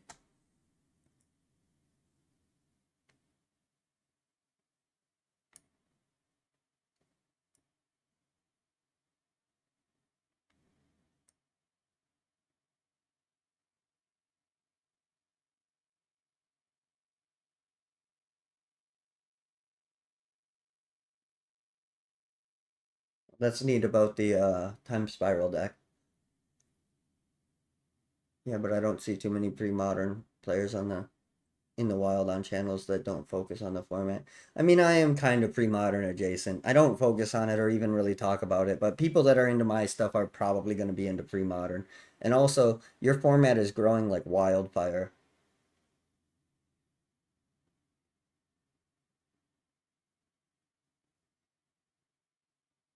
So I think you guys will start seeing more pre-modern players popping up in the wild. Throne of Bone. It's a 1 mana. It's this one's the black one. You can pay 1 mana anytime someone plays a black spell, and you can gain 1 life. And it was illustrated by Anson Maddox. I still think the rack is better than Black Vice simply because of how much more effective of a show you can put the rack in. Fair enough. I think that's open to debate. I still think personally Black Vice is more generically good. Um, I think you can make a really effective shell around Black Vice as well if you want to. They just go in opposite directions. I do think the rack is better in the fact that your opponent not having cards in hand is valuable to you, right? So like if you are going to build a shell around Black Vice, you have to find some way to like mitigate the fact that they have card advantage. Whereas the rack, you, you do damage to them when you discard all their cards, so that you can just lean into discard and just fuck them over that way. So the rack is definitely really strong and easier to build a shell around. I still think Black Vice is probably more generically good, and you can do some really cool stuff with it. Throne of Bone. It's a giant pelvis, hilarious, brilliant, terrible card. Yeah, yeah, that's it's pretty much every thought a person can have about this card, other than I guess thinking about Solkanar. But Solkanar is not here today, so we're not doing that. Let's talk about a more interesting card. So, how do you guys feel about Winter Orb? Hmm? You like it? You hate it? You mad about it? You like it? You hate it? The art's pretty fantastic. I really love not only the bear that's really fucking mad and just angry, but this bear back here in the corner that's just like vibing is so fucking funny. This this art is interesting. This is the name of my computer chair. Throne of Bone or Winter Orb. Both of those are funny computer chair names.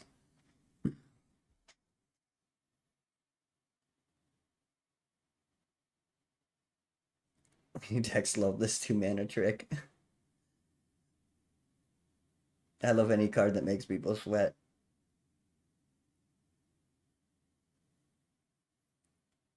The Winter Orb is what appears to be this ball of ice next to the bear that's mad about it, and the everything dead around it. There's no flavor text, so it's weird.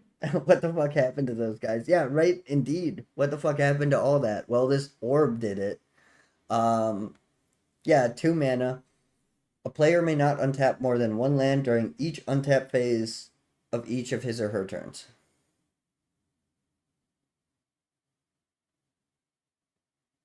Bear hate orb.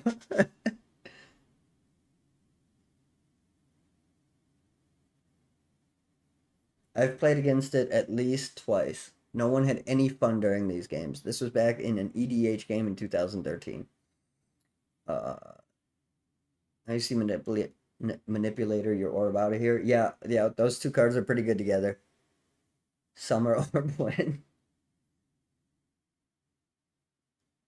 The winter orb somehow killed the other bears. It's worse, way scarier than it looks. Yeah, I mean it looks pretty fucking scary. Is the winter orb made out of polar bear? I mean it might be.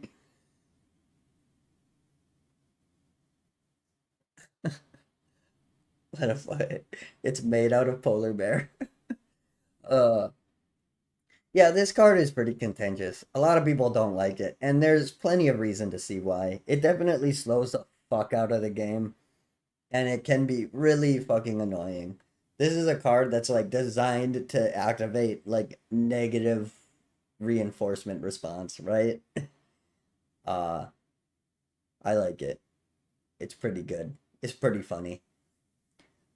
It really slows the fuck out of the game though.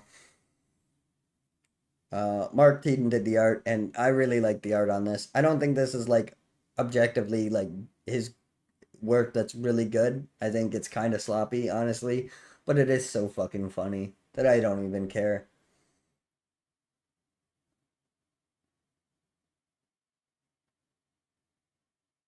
Ironic that the March of the Machines turns into a bear. That's really funny.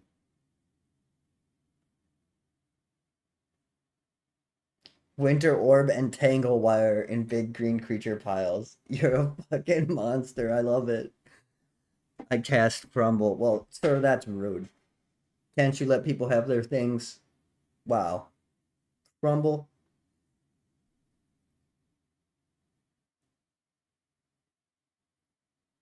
It's too strong for two colorless mana. It's not easy to get rid of, and it's easy to break parity on it.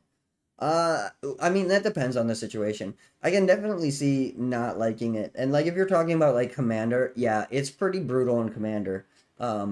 But in like 60 card, especially in like when you have sideboards and stuff, in this very card pool, there's three different 2 mana or 1 mana cards that blow it up. So it is fairly easy to get rid of. And it's easy to break parity on it. Like, yeah, it's not the hardest thing in the world to break parity on it, but it's also not the easiest thing to break parity on. Even in the set with Icy Manipulator, you still need to do quite a bit of setup. Um, but I don't think you're wrong for like not liking it and thinking it's too strong or a pain in the ass. Bane of Progress is going in every deck now. Yeah, I mean you probably should have Bane of Progress in or some sort of artifact removal in most decks anyways. I wonder if it's Phyrexian in origin. It certainly seems like it could be.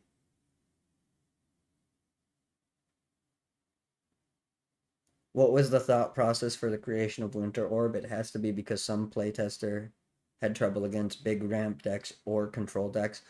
Uh, that's a good question. It's hard to say. It's hard to say what the design process was.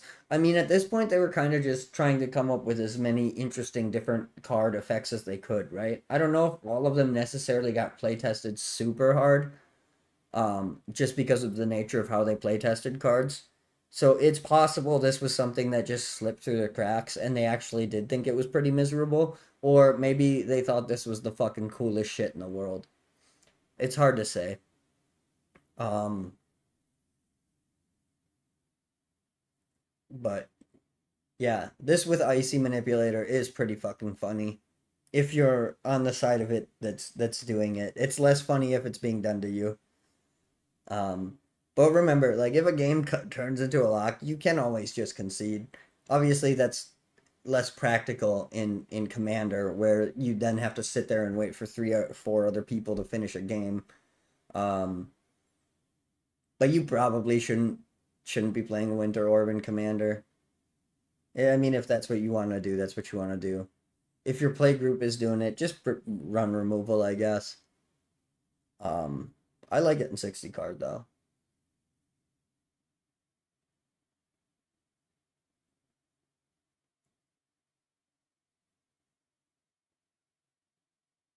Despite my dislike of it, I still don't think there's enough land hate cards these days. Yeah, I as an old Magic enjoyer, I think they are completely wrong about um land destruction. I think it should be a big part, especially because they've gotten back into making really powerful lands, right? Like they made some really fucking powerful lands in the second two sets, and I guess third because Maze of Ith is pretty powerful too. And then they're like, oh, maybe we should tone this back a little fucking bit. These are too strong.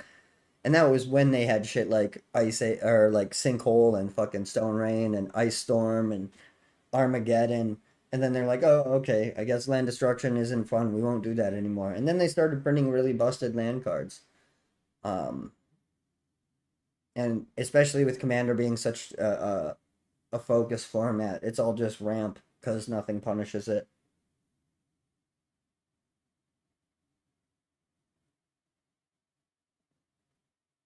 If I wasn't lazy, I'd see if this had a Garfield Protest playtest equipment. I was just looking at that list on Magic Laboratories not that long ago, and I do not fucking remember. I think it does. I can't confirm that though. Lucky all my local pre-modern events are proxy friendly. Hell yeah, that's cool. Oh, that is so lucky. Most game stores I see that host don't really allow proxies. There's a lot of non-basic hate these days, but it replaces it with a basic. Yeah, that's a pretty common way to do it. I don't even hate that. I don't even mind land destruction being non-basic. I think it's fine if your land destruction blows up basics too. But if you must draw a line somewhere and that line must be basics are okay, that's fine. But why does it have to like but replacing the land it also like just makes the cards work worse, right? Like because there's the ghost quarter and stuff like that where it's like, okay, you're gonna use your land, you're gonna pay a bunch of you're gonna pay mana, you're gonna sacrifice this to blow up a land, and then they get a land back. So now you like you're not at parity anymore. It is something that irks me about EDH. Any inconvenience you may cause to the table is some big sort of deal that ruins everyone's fun. Yeah, that's my problem with it too. Um, EDH can be super fucking fun if you're playing in a play group that has like similar ethos to how you play the game. But there's just so many different ways to play the game. It's hard to find people that, in my opinion, aren't just big whiny crybabies. Um, but you're allowed to be a big whiny crybaby in your game. Like, please don't be offended by that if you think I might be talking about you. Um,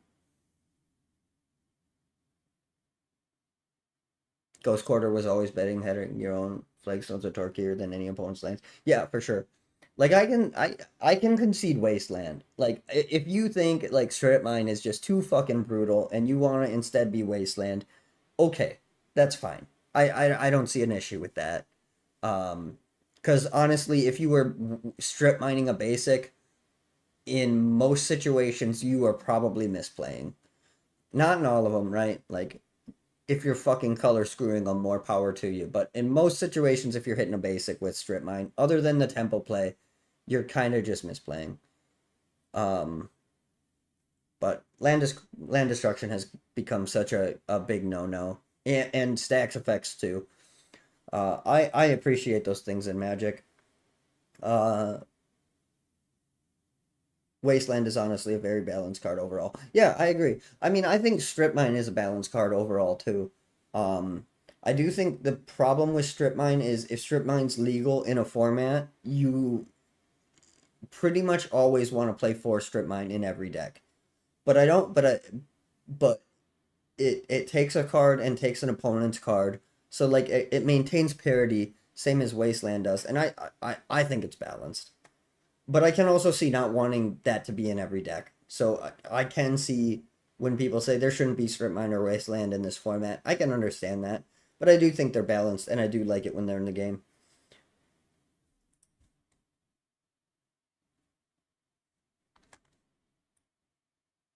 Winter Orb is an interesting card.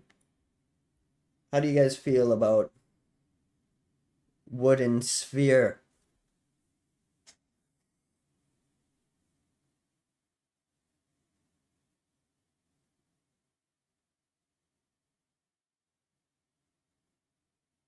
Land destruction is fine. Non-basic land aid is good. Replacing land with a basic is fine. Stone main is fine.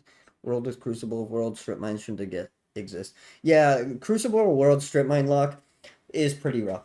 I agree with you. I agree with that. I don't play any formats where Crucible of Worlds is allowed because I only play old school anymore.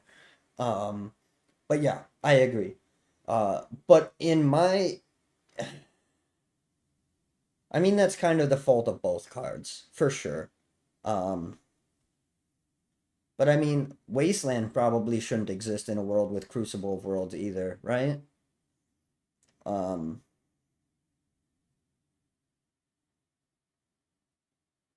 Strip Mine is not okay because you can't play around it like you can with like you do with Wasteland. Yeah, that's fair. Um, I still think the fact that they're next, yeah. Well, the thing is this is the last card. Then we'll get to the lands. So we'll get there in a second.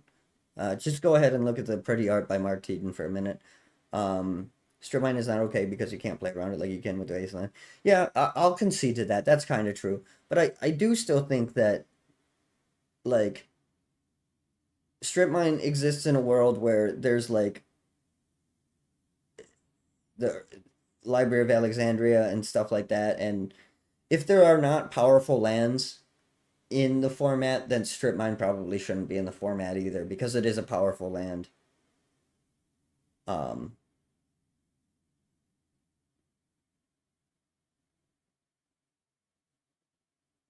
I lost to Wanderlust and Wooden Spear not too long ago. That's fucking funny. Um, better known base.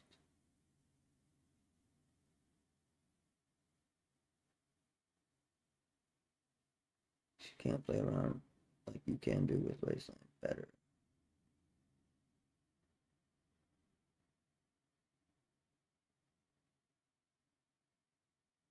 Yeah, the art is really good on it.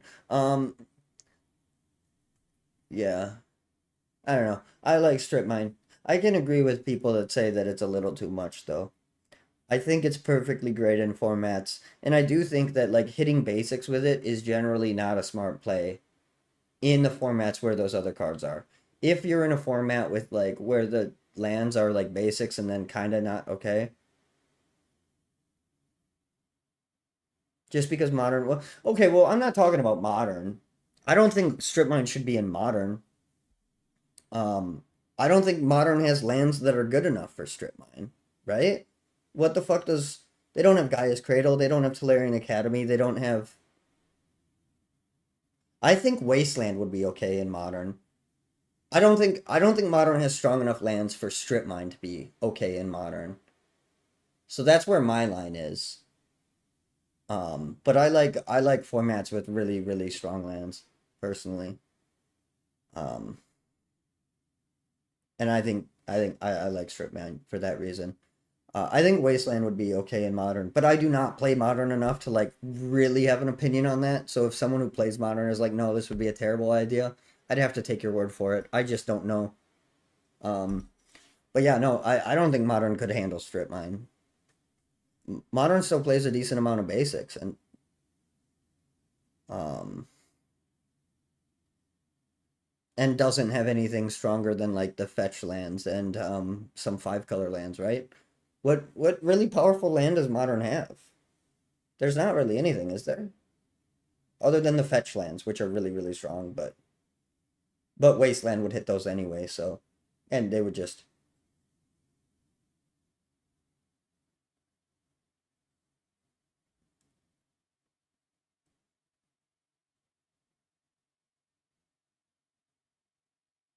I get that green as a color thematically is linked to nature and life, but why doesn't green have life link or life gain strategies? I mean, they do occasionally have some life gain strategies. I can't think of any green cards with life link per se. That's usually a white or black thing because it's like I think it's come up though. But green does like tertiarily or secondarily get life gain. And no, I'm not suggesting to put Wasteland in moderate. It was just an example. The tricolor lands, like Firewall said. There's also the Karoo. Yeah, so there's like some like kind of mana boosting abilities, but nothing powerful enough to like make strip mine necessary. And Wasteland and strip mine aren't all that different. Obviously, it's Wasteland can't target basics, but I don't think being able to target basics is necessarily like in a format with those powerful cards. If you use your strip mine on a fucking swamp or something, unless that player was playing with a greedy mana base, in which case that's kind of their fault. You just wasted your strip mine. Yeah, I don't think Modern could handle Wasteland with all the Crucible effects. Yeah, yeah, they do have Crucible effects. Maybe Wasteland would be a little busted in there too. Like I said, I don't play Modern, so I can't really speak on it. But when I say that I think Strip Mine is perfectly fine, I am looking at it uh, in the perspective of uh, really powerful lands that, for the most part, Modern doesn't have. Um, because yeah. But speaking of lands, we're kind of done with the cards. All that we really have left is some lands. So we'll kind of wind down the conversation here, and we'll look at a few of these lands. Like look at these. Look at this bad land. Well, the drawback is you have to play it correctly. Yeah.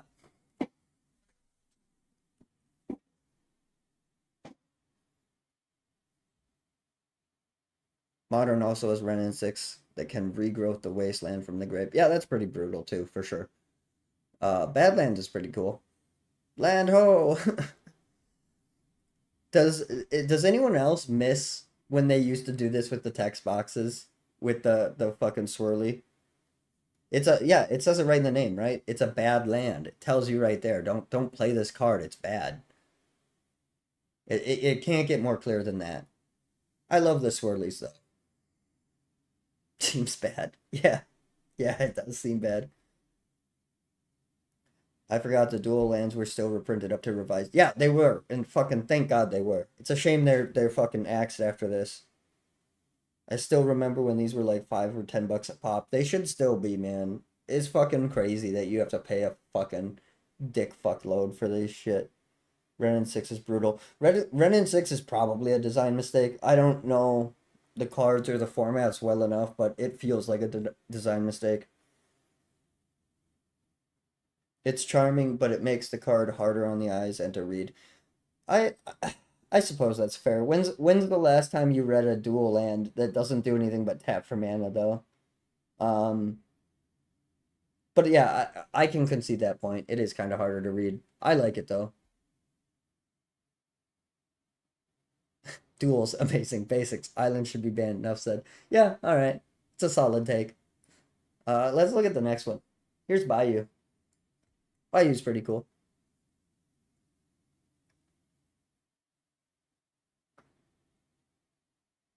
Um, this one was illustrated by Yes Premier first, and it's such a shame these are on the reserve list. These would sell like fucking hotcakes in any Commander product.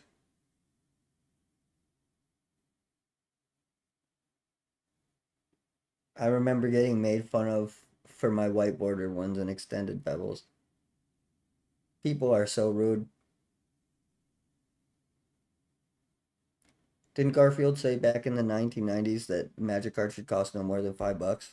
Looks at dual lands. He might have. At one point he also said $20. But yeah, he definitely doesn't think the base game piece should ever cost more than that. Oh yeah, yeah, you said. I'm very much a Savannah stan. Savannah is great. I bought a proxy set. None of my friends care. Nobody should care. Like, I mean, I guess if you're going to like an official tournament, fine, whatever. The Ban Islands thing is an ancient meme from Inquest magazine. Yeah, pretty much everything we talk about here is pretty ancient. Not all of it, but most of it. Um, the But yeah, buy a proxy set. Have proxies of these lands. There's no reason for them to be this expensive. They are definitely pretty powerful lands. But they're also really cool for EDH. Um, and yeah, yeah, I don't know. I like them. I will also say that you don't necessarily need them. Like, if you are not willing to proxy and you're like looking at these with bated breath, uh, for your commander deck, they aren't going to make your commander deck that much stronger. It's not a big deal.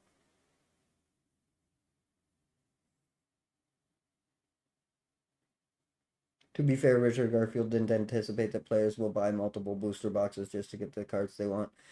Yeah, true. He did relatively recently reiterate the $20 thing. I think he reiterated that in his interview with the professor. I could be wrong on that.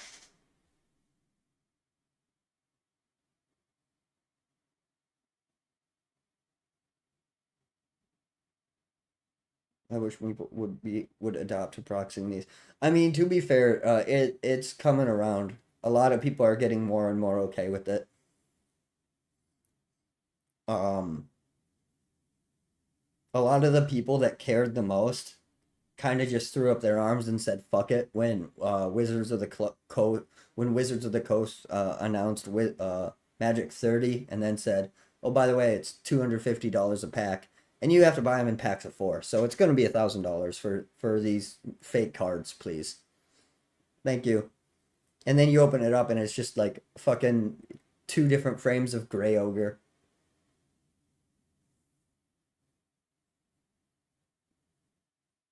As long as your proxies aren't scribbled out basic lands, proxy away, proxy your entire deck if you want, just to jam some games. Yeah, that's how I feel. My thoughts on proxies are, if we just want to play some games, as long as somebody's not like proxying Moxes against a modern deck, you guys got to play at an equal power level. Try to make the cards readable, legible. You can do this with a fucking printer and sleeves. Who cares if proxies if you never go to a tournament? Right. Like it's honestly stupid to care about proxies if you don't go to a tournament. Um, it's not that big of a deal. While we're on Plateau though, not to derail the subject, Plateau is I think the only dual land that has multiple arts. So the art we're looking at was illustrated by Cornelius Bundy, and the original artwork for Plateau actually got corrupted, so they had to commission this art for Plateau. It initially had this art. This is the art done by Drew Tucker. Um, cool art. Both arts are actually really cool. But this one says it is done by Drew Tucker, and it's not.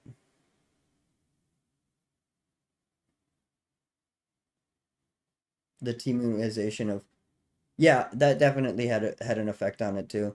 I think other than like Eternal Weekend, if you find people playing Vintage, they do not care about proxies. They just want somebody to play with them.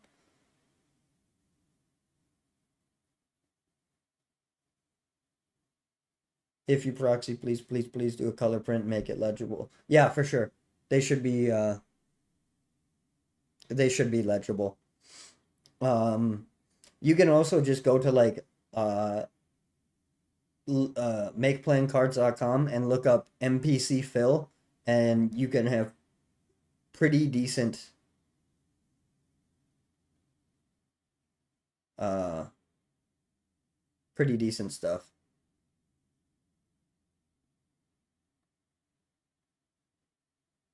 Tucker painted over the original. Oh, is that what happened? Yeah, so because so that's why they didn't still have it. And I know the file corrupted, so they couldn't use what they had, but so Tucker had painted over the original art or the original Plateau art, so they couldn't just rescan it. Okay, that makes sense. My proxy set is borderless Monet art. I don't know what Monet is, but cool. As long as it's legible.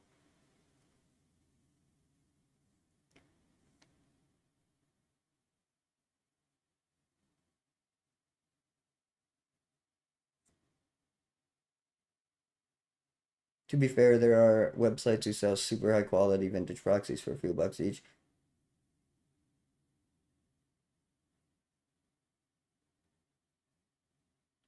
Yeah, yeah, you can. I think it's kind. I mean, you do what you want with your money, but I do think like paying a couple bucks per proxy is probably a ripoff. Artists reuse canvases sometime. Yeah, for sure, all the time.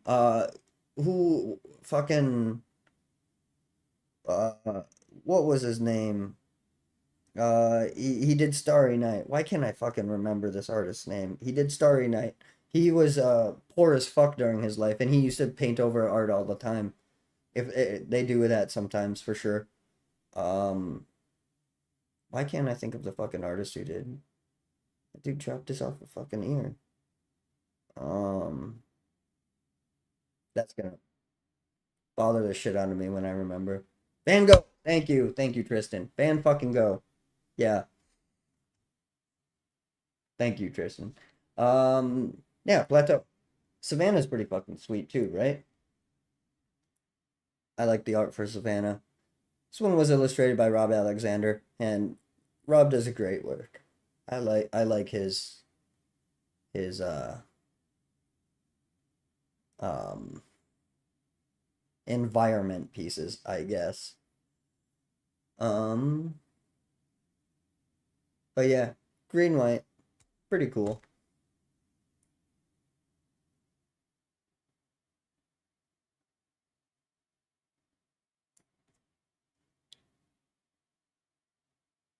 Savannah Lions and Llanowar Elves, baby. 1 minute latency is crazy. Is the latency that insane? It's pretty bad. I have it on the lowest because somebody requested there to be fuck, what do you call it? Captions. Somebody requested captions. And so to have captions I have to have it on the lowest latency.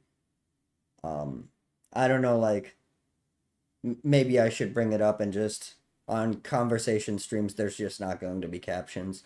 Let me know what you guys think on that. I'm just trying to like make it as good as it can be for everybody. The latency is pretty bad though.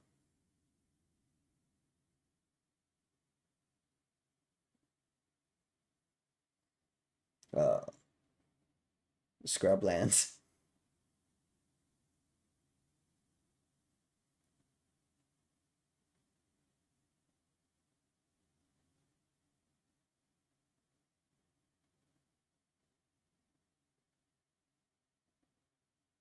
Jody thinks it's fine. Okay, cool. Um, it is pretty bad latency, but I don't know if it's that big of a deal.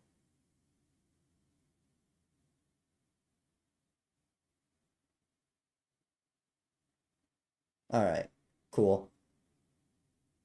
Yeah, yeah, it's a little annoying, but it's worth it, right? Cool. Thanks, guys. Um, what scrub ever plays a scrubland? Yeah, I agree. It's pretty garbage. You know it's not garbage? Taiga. It synergizes with Curd Ape.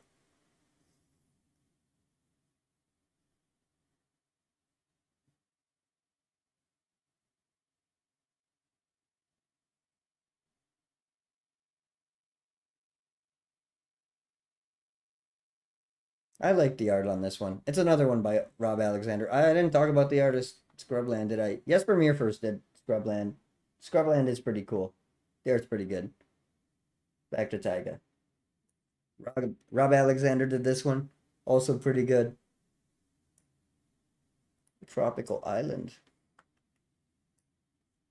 Another Jesper Mir first.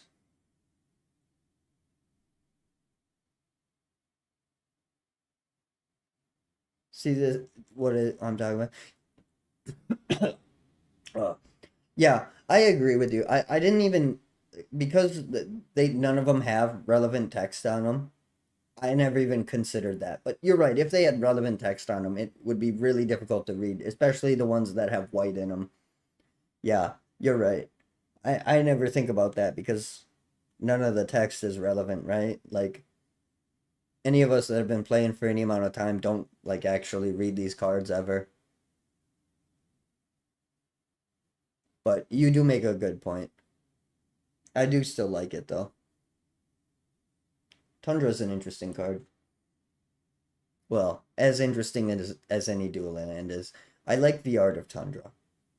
Uh, I like the art.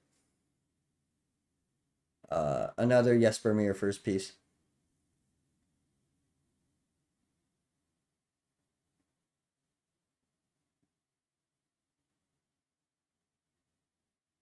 Bum, bum, bum.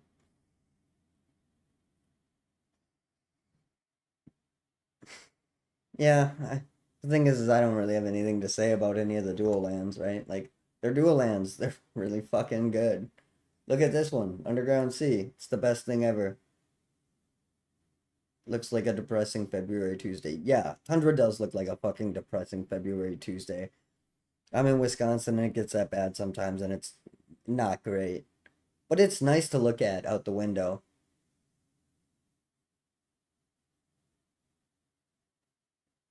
Tundra with the apes. Boo. It's very charming and only needs little tweaks to make it readable. Yeah. Um get under. You don't like the two most bullshit colors in Magic? What about Volcanic Island? Volcanic Island's probably my favorite. I like blue red. We hate Underground Seas gaming. Hey, another Wisconsin. Wisco. Hell yeah, dude. It's not a terrible place to live. Does get fucking cold sometimes, though. How you guys feel about Volcanic Island? You like red blue cards? You like being able to play red and blue cards? Do you like the second most expensive dual land? I think it might not be the second most in everything, but I guess there is a fun fact about Volcanic Island. It's not an alpha. It didn't make it. The one left out, yeah, the one left out of alpha. Jensen knows what's up. Um, that's really all there is interesting to say about it. Oh, Brian Schnotty did the art on this one. Yeah, upstate New York is not all that different. It gets fucking cold as shit there too.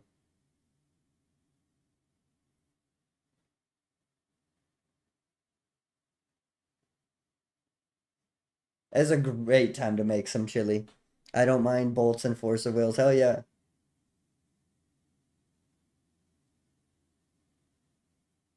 Yeah. I mean, I like Wisconsin.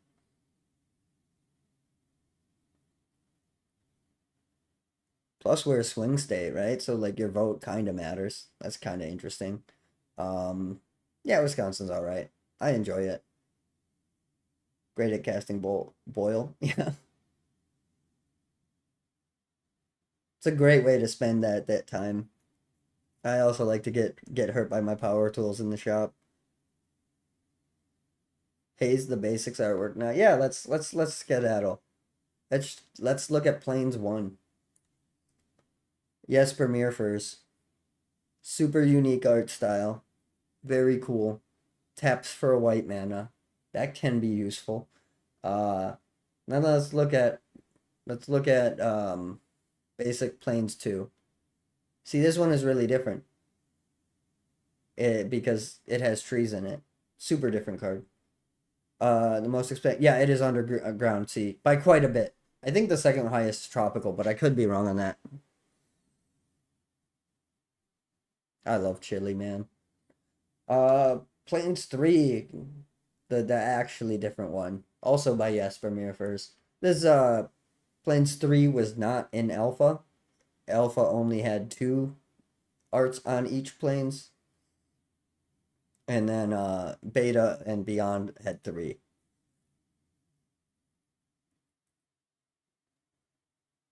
Um, yeah, planes were done by Jesper. They're all right.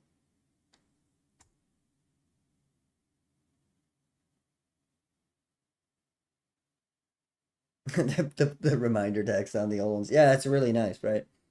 It's really cool when they got the tap symbol, so that you know that you have to turn it sideways. Check out this island. Mark Poole did it. I really like this island art personally. The sunset, the colors, it's so fucking cool.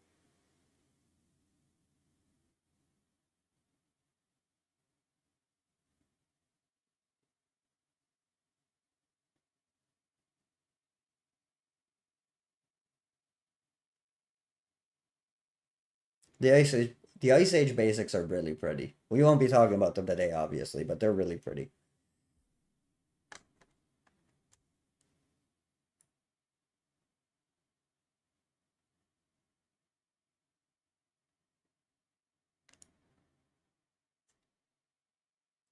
Another island.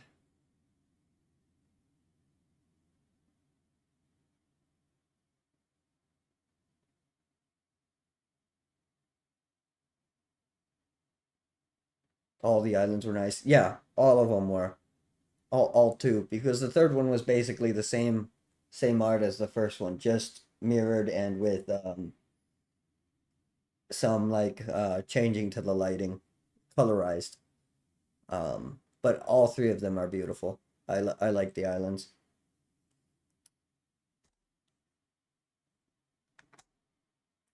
And we have swamps. The swamps are pretty nice. I like them. Swamp one. Swamps were done by Dan Frazier. This one is pretty cool. Like, how could players know in 93 at which direction to tap their lands? It was impossible. It was impossible to know. It matters a lot, right? Just the iconic simple magic art style. Yeah, for sure. Um, Swamp 2. I like this one. I like this one a lot. Another Dan Frazier. He did all the swamps. Um, Nothing to say about it. They're just fucking swamps, right? They look like a swamp. He did a good job of making a swamp look like a swamp. Um, I like this swamp because it's all moody and dark, spooky.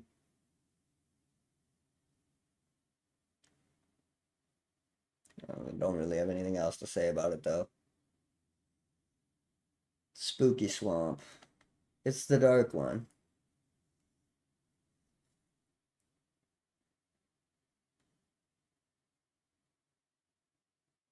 You ever see these motherfuckers that their lands by turning them upside down? What? No. That's fucking weird.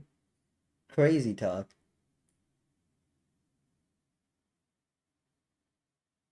These basic land arts are very nostalgic to me. These are the lands I grew up on. Yeah. And they're so fucking cool. Most of the lands I play now are I don't need to read your lands, but maybe you do. Playing with them upside down. Fucking crazy. Mountain. Douglas Schuler. Very awesome mountain artwork. Douglas did great with this one. Classic style.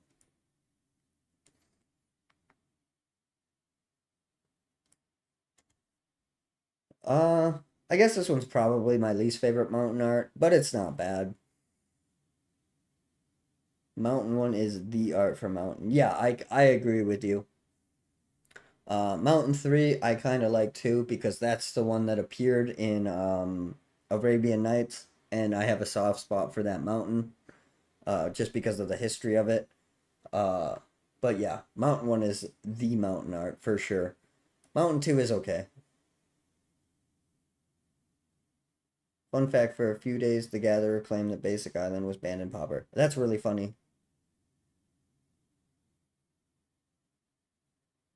Mountain 3, pretty solid. An understated thing about basic lands is because they are so simple, it allows the eye, the mind, and the soul a moment of rest. Yeah, that's an excellent thing to point out. That's kind of my issue with how complicated all of the game is. I like when the pieces are simple, but how they interact is complicated. Which is why I prefer older cards to like a lot of the stuff that they're printing for Commander and stuff today, right? Like cards don't need to be like Nadu for the game to be complicated and fun. I really wish these were available in Arena as an option. Yeah, it kind of sucks that they aren't. It makes sense, I guess, because Wizards didn't own the rights to this art. When they printed these cards, the artists maintained the rights. Nowadays how it works is you sign over the rights to the art and WotC can print it wherever they want, whenever they want. So they might not have some of the rights to some of this art because when WotC started changing, some of the old artists told them to go fuck themselves. The revised boards are still affordable, right? Yeah, they're like 50 cents. Like you're gonna pay a premium on them over like the newest shit, but they're still really affordable. Just give me the forest with the flower path, and I'm happy. That's the best best forest. Um,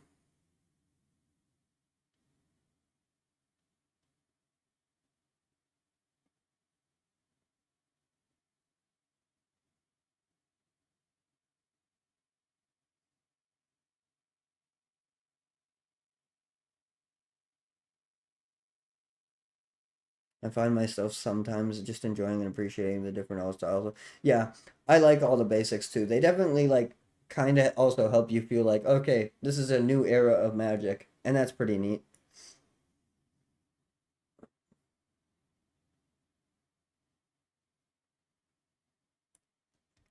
Forest One, uh, not a fan. It's okay, but not a fan. Christopher Rush did the forests, and this one is my least favorite. It's not the worst thing in the world, but it's definitely not my favorite. Uh, but this might be the best piece of artwork in all of Magic. This thing is fantastic. Christopher Rush kicked the fucking ass of this game with this card art. It's just so welcoming and so peaceful and wonderful. I really fucking like looking at this one. It's such a great art.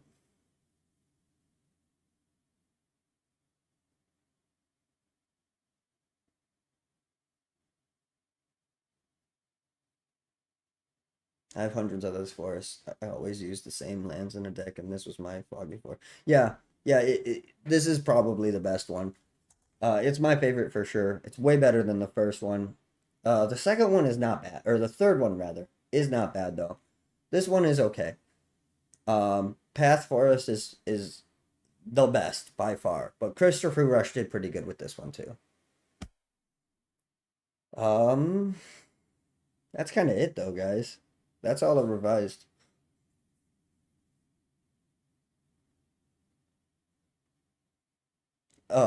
Let's see. The alpha printings of cards had white dots. So the reason for that is if you look at one of the images here, let's ba ba ba ba ba ba. So when for alpha and even for beta, right? Yeah, even for beta, but they did fix it a little bit in beta. But for alpha, when they sent over the when they sent over the files, they sent over the images with the black border too. And then Cartamonde also added the black border because they didn't need the black border to be part of it. So what you're seeing in these white dots is that's the image of the corner of the card. You can see it, it's actually in all four corners, but it's slightly shifted up so it's bigger in the bottom corners. That's why they have those white corners in the background. And that's why also if you like, well, never mind, not in this one. But like if you look at a beta or alpha card compared to like an Ice Age card, you'll see that the framing is bigger because it's slightly more zoomed out because this was zoomed in a little bit.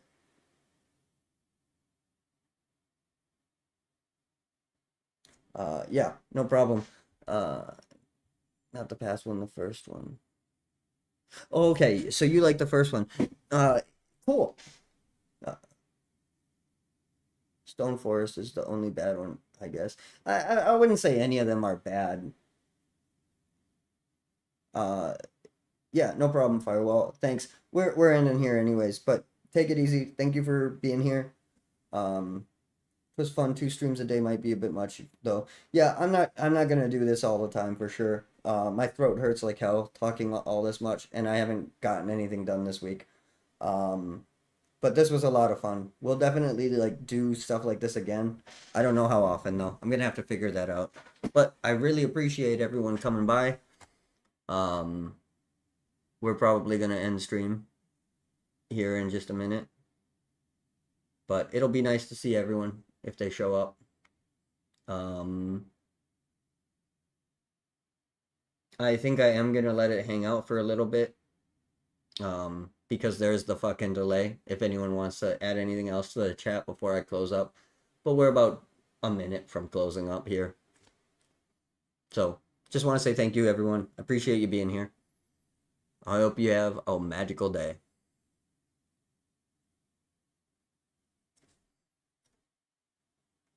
I'm out of water. I still have coffee, though. Coffee's good for your throat, right?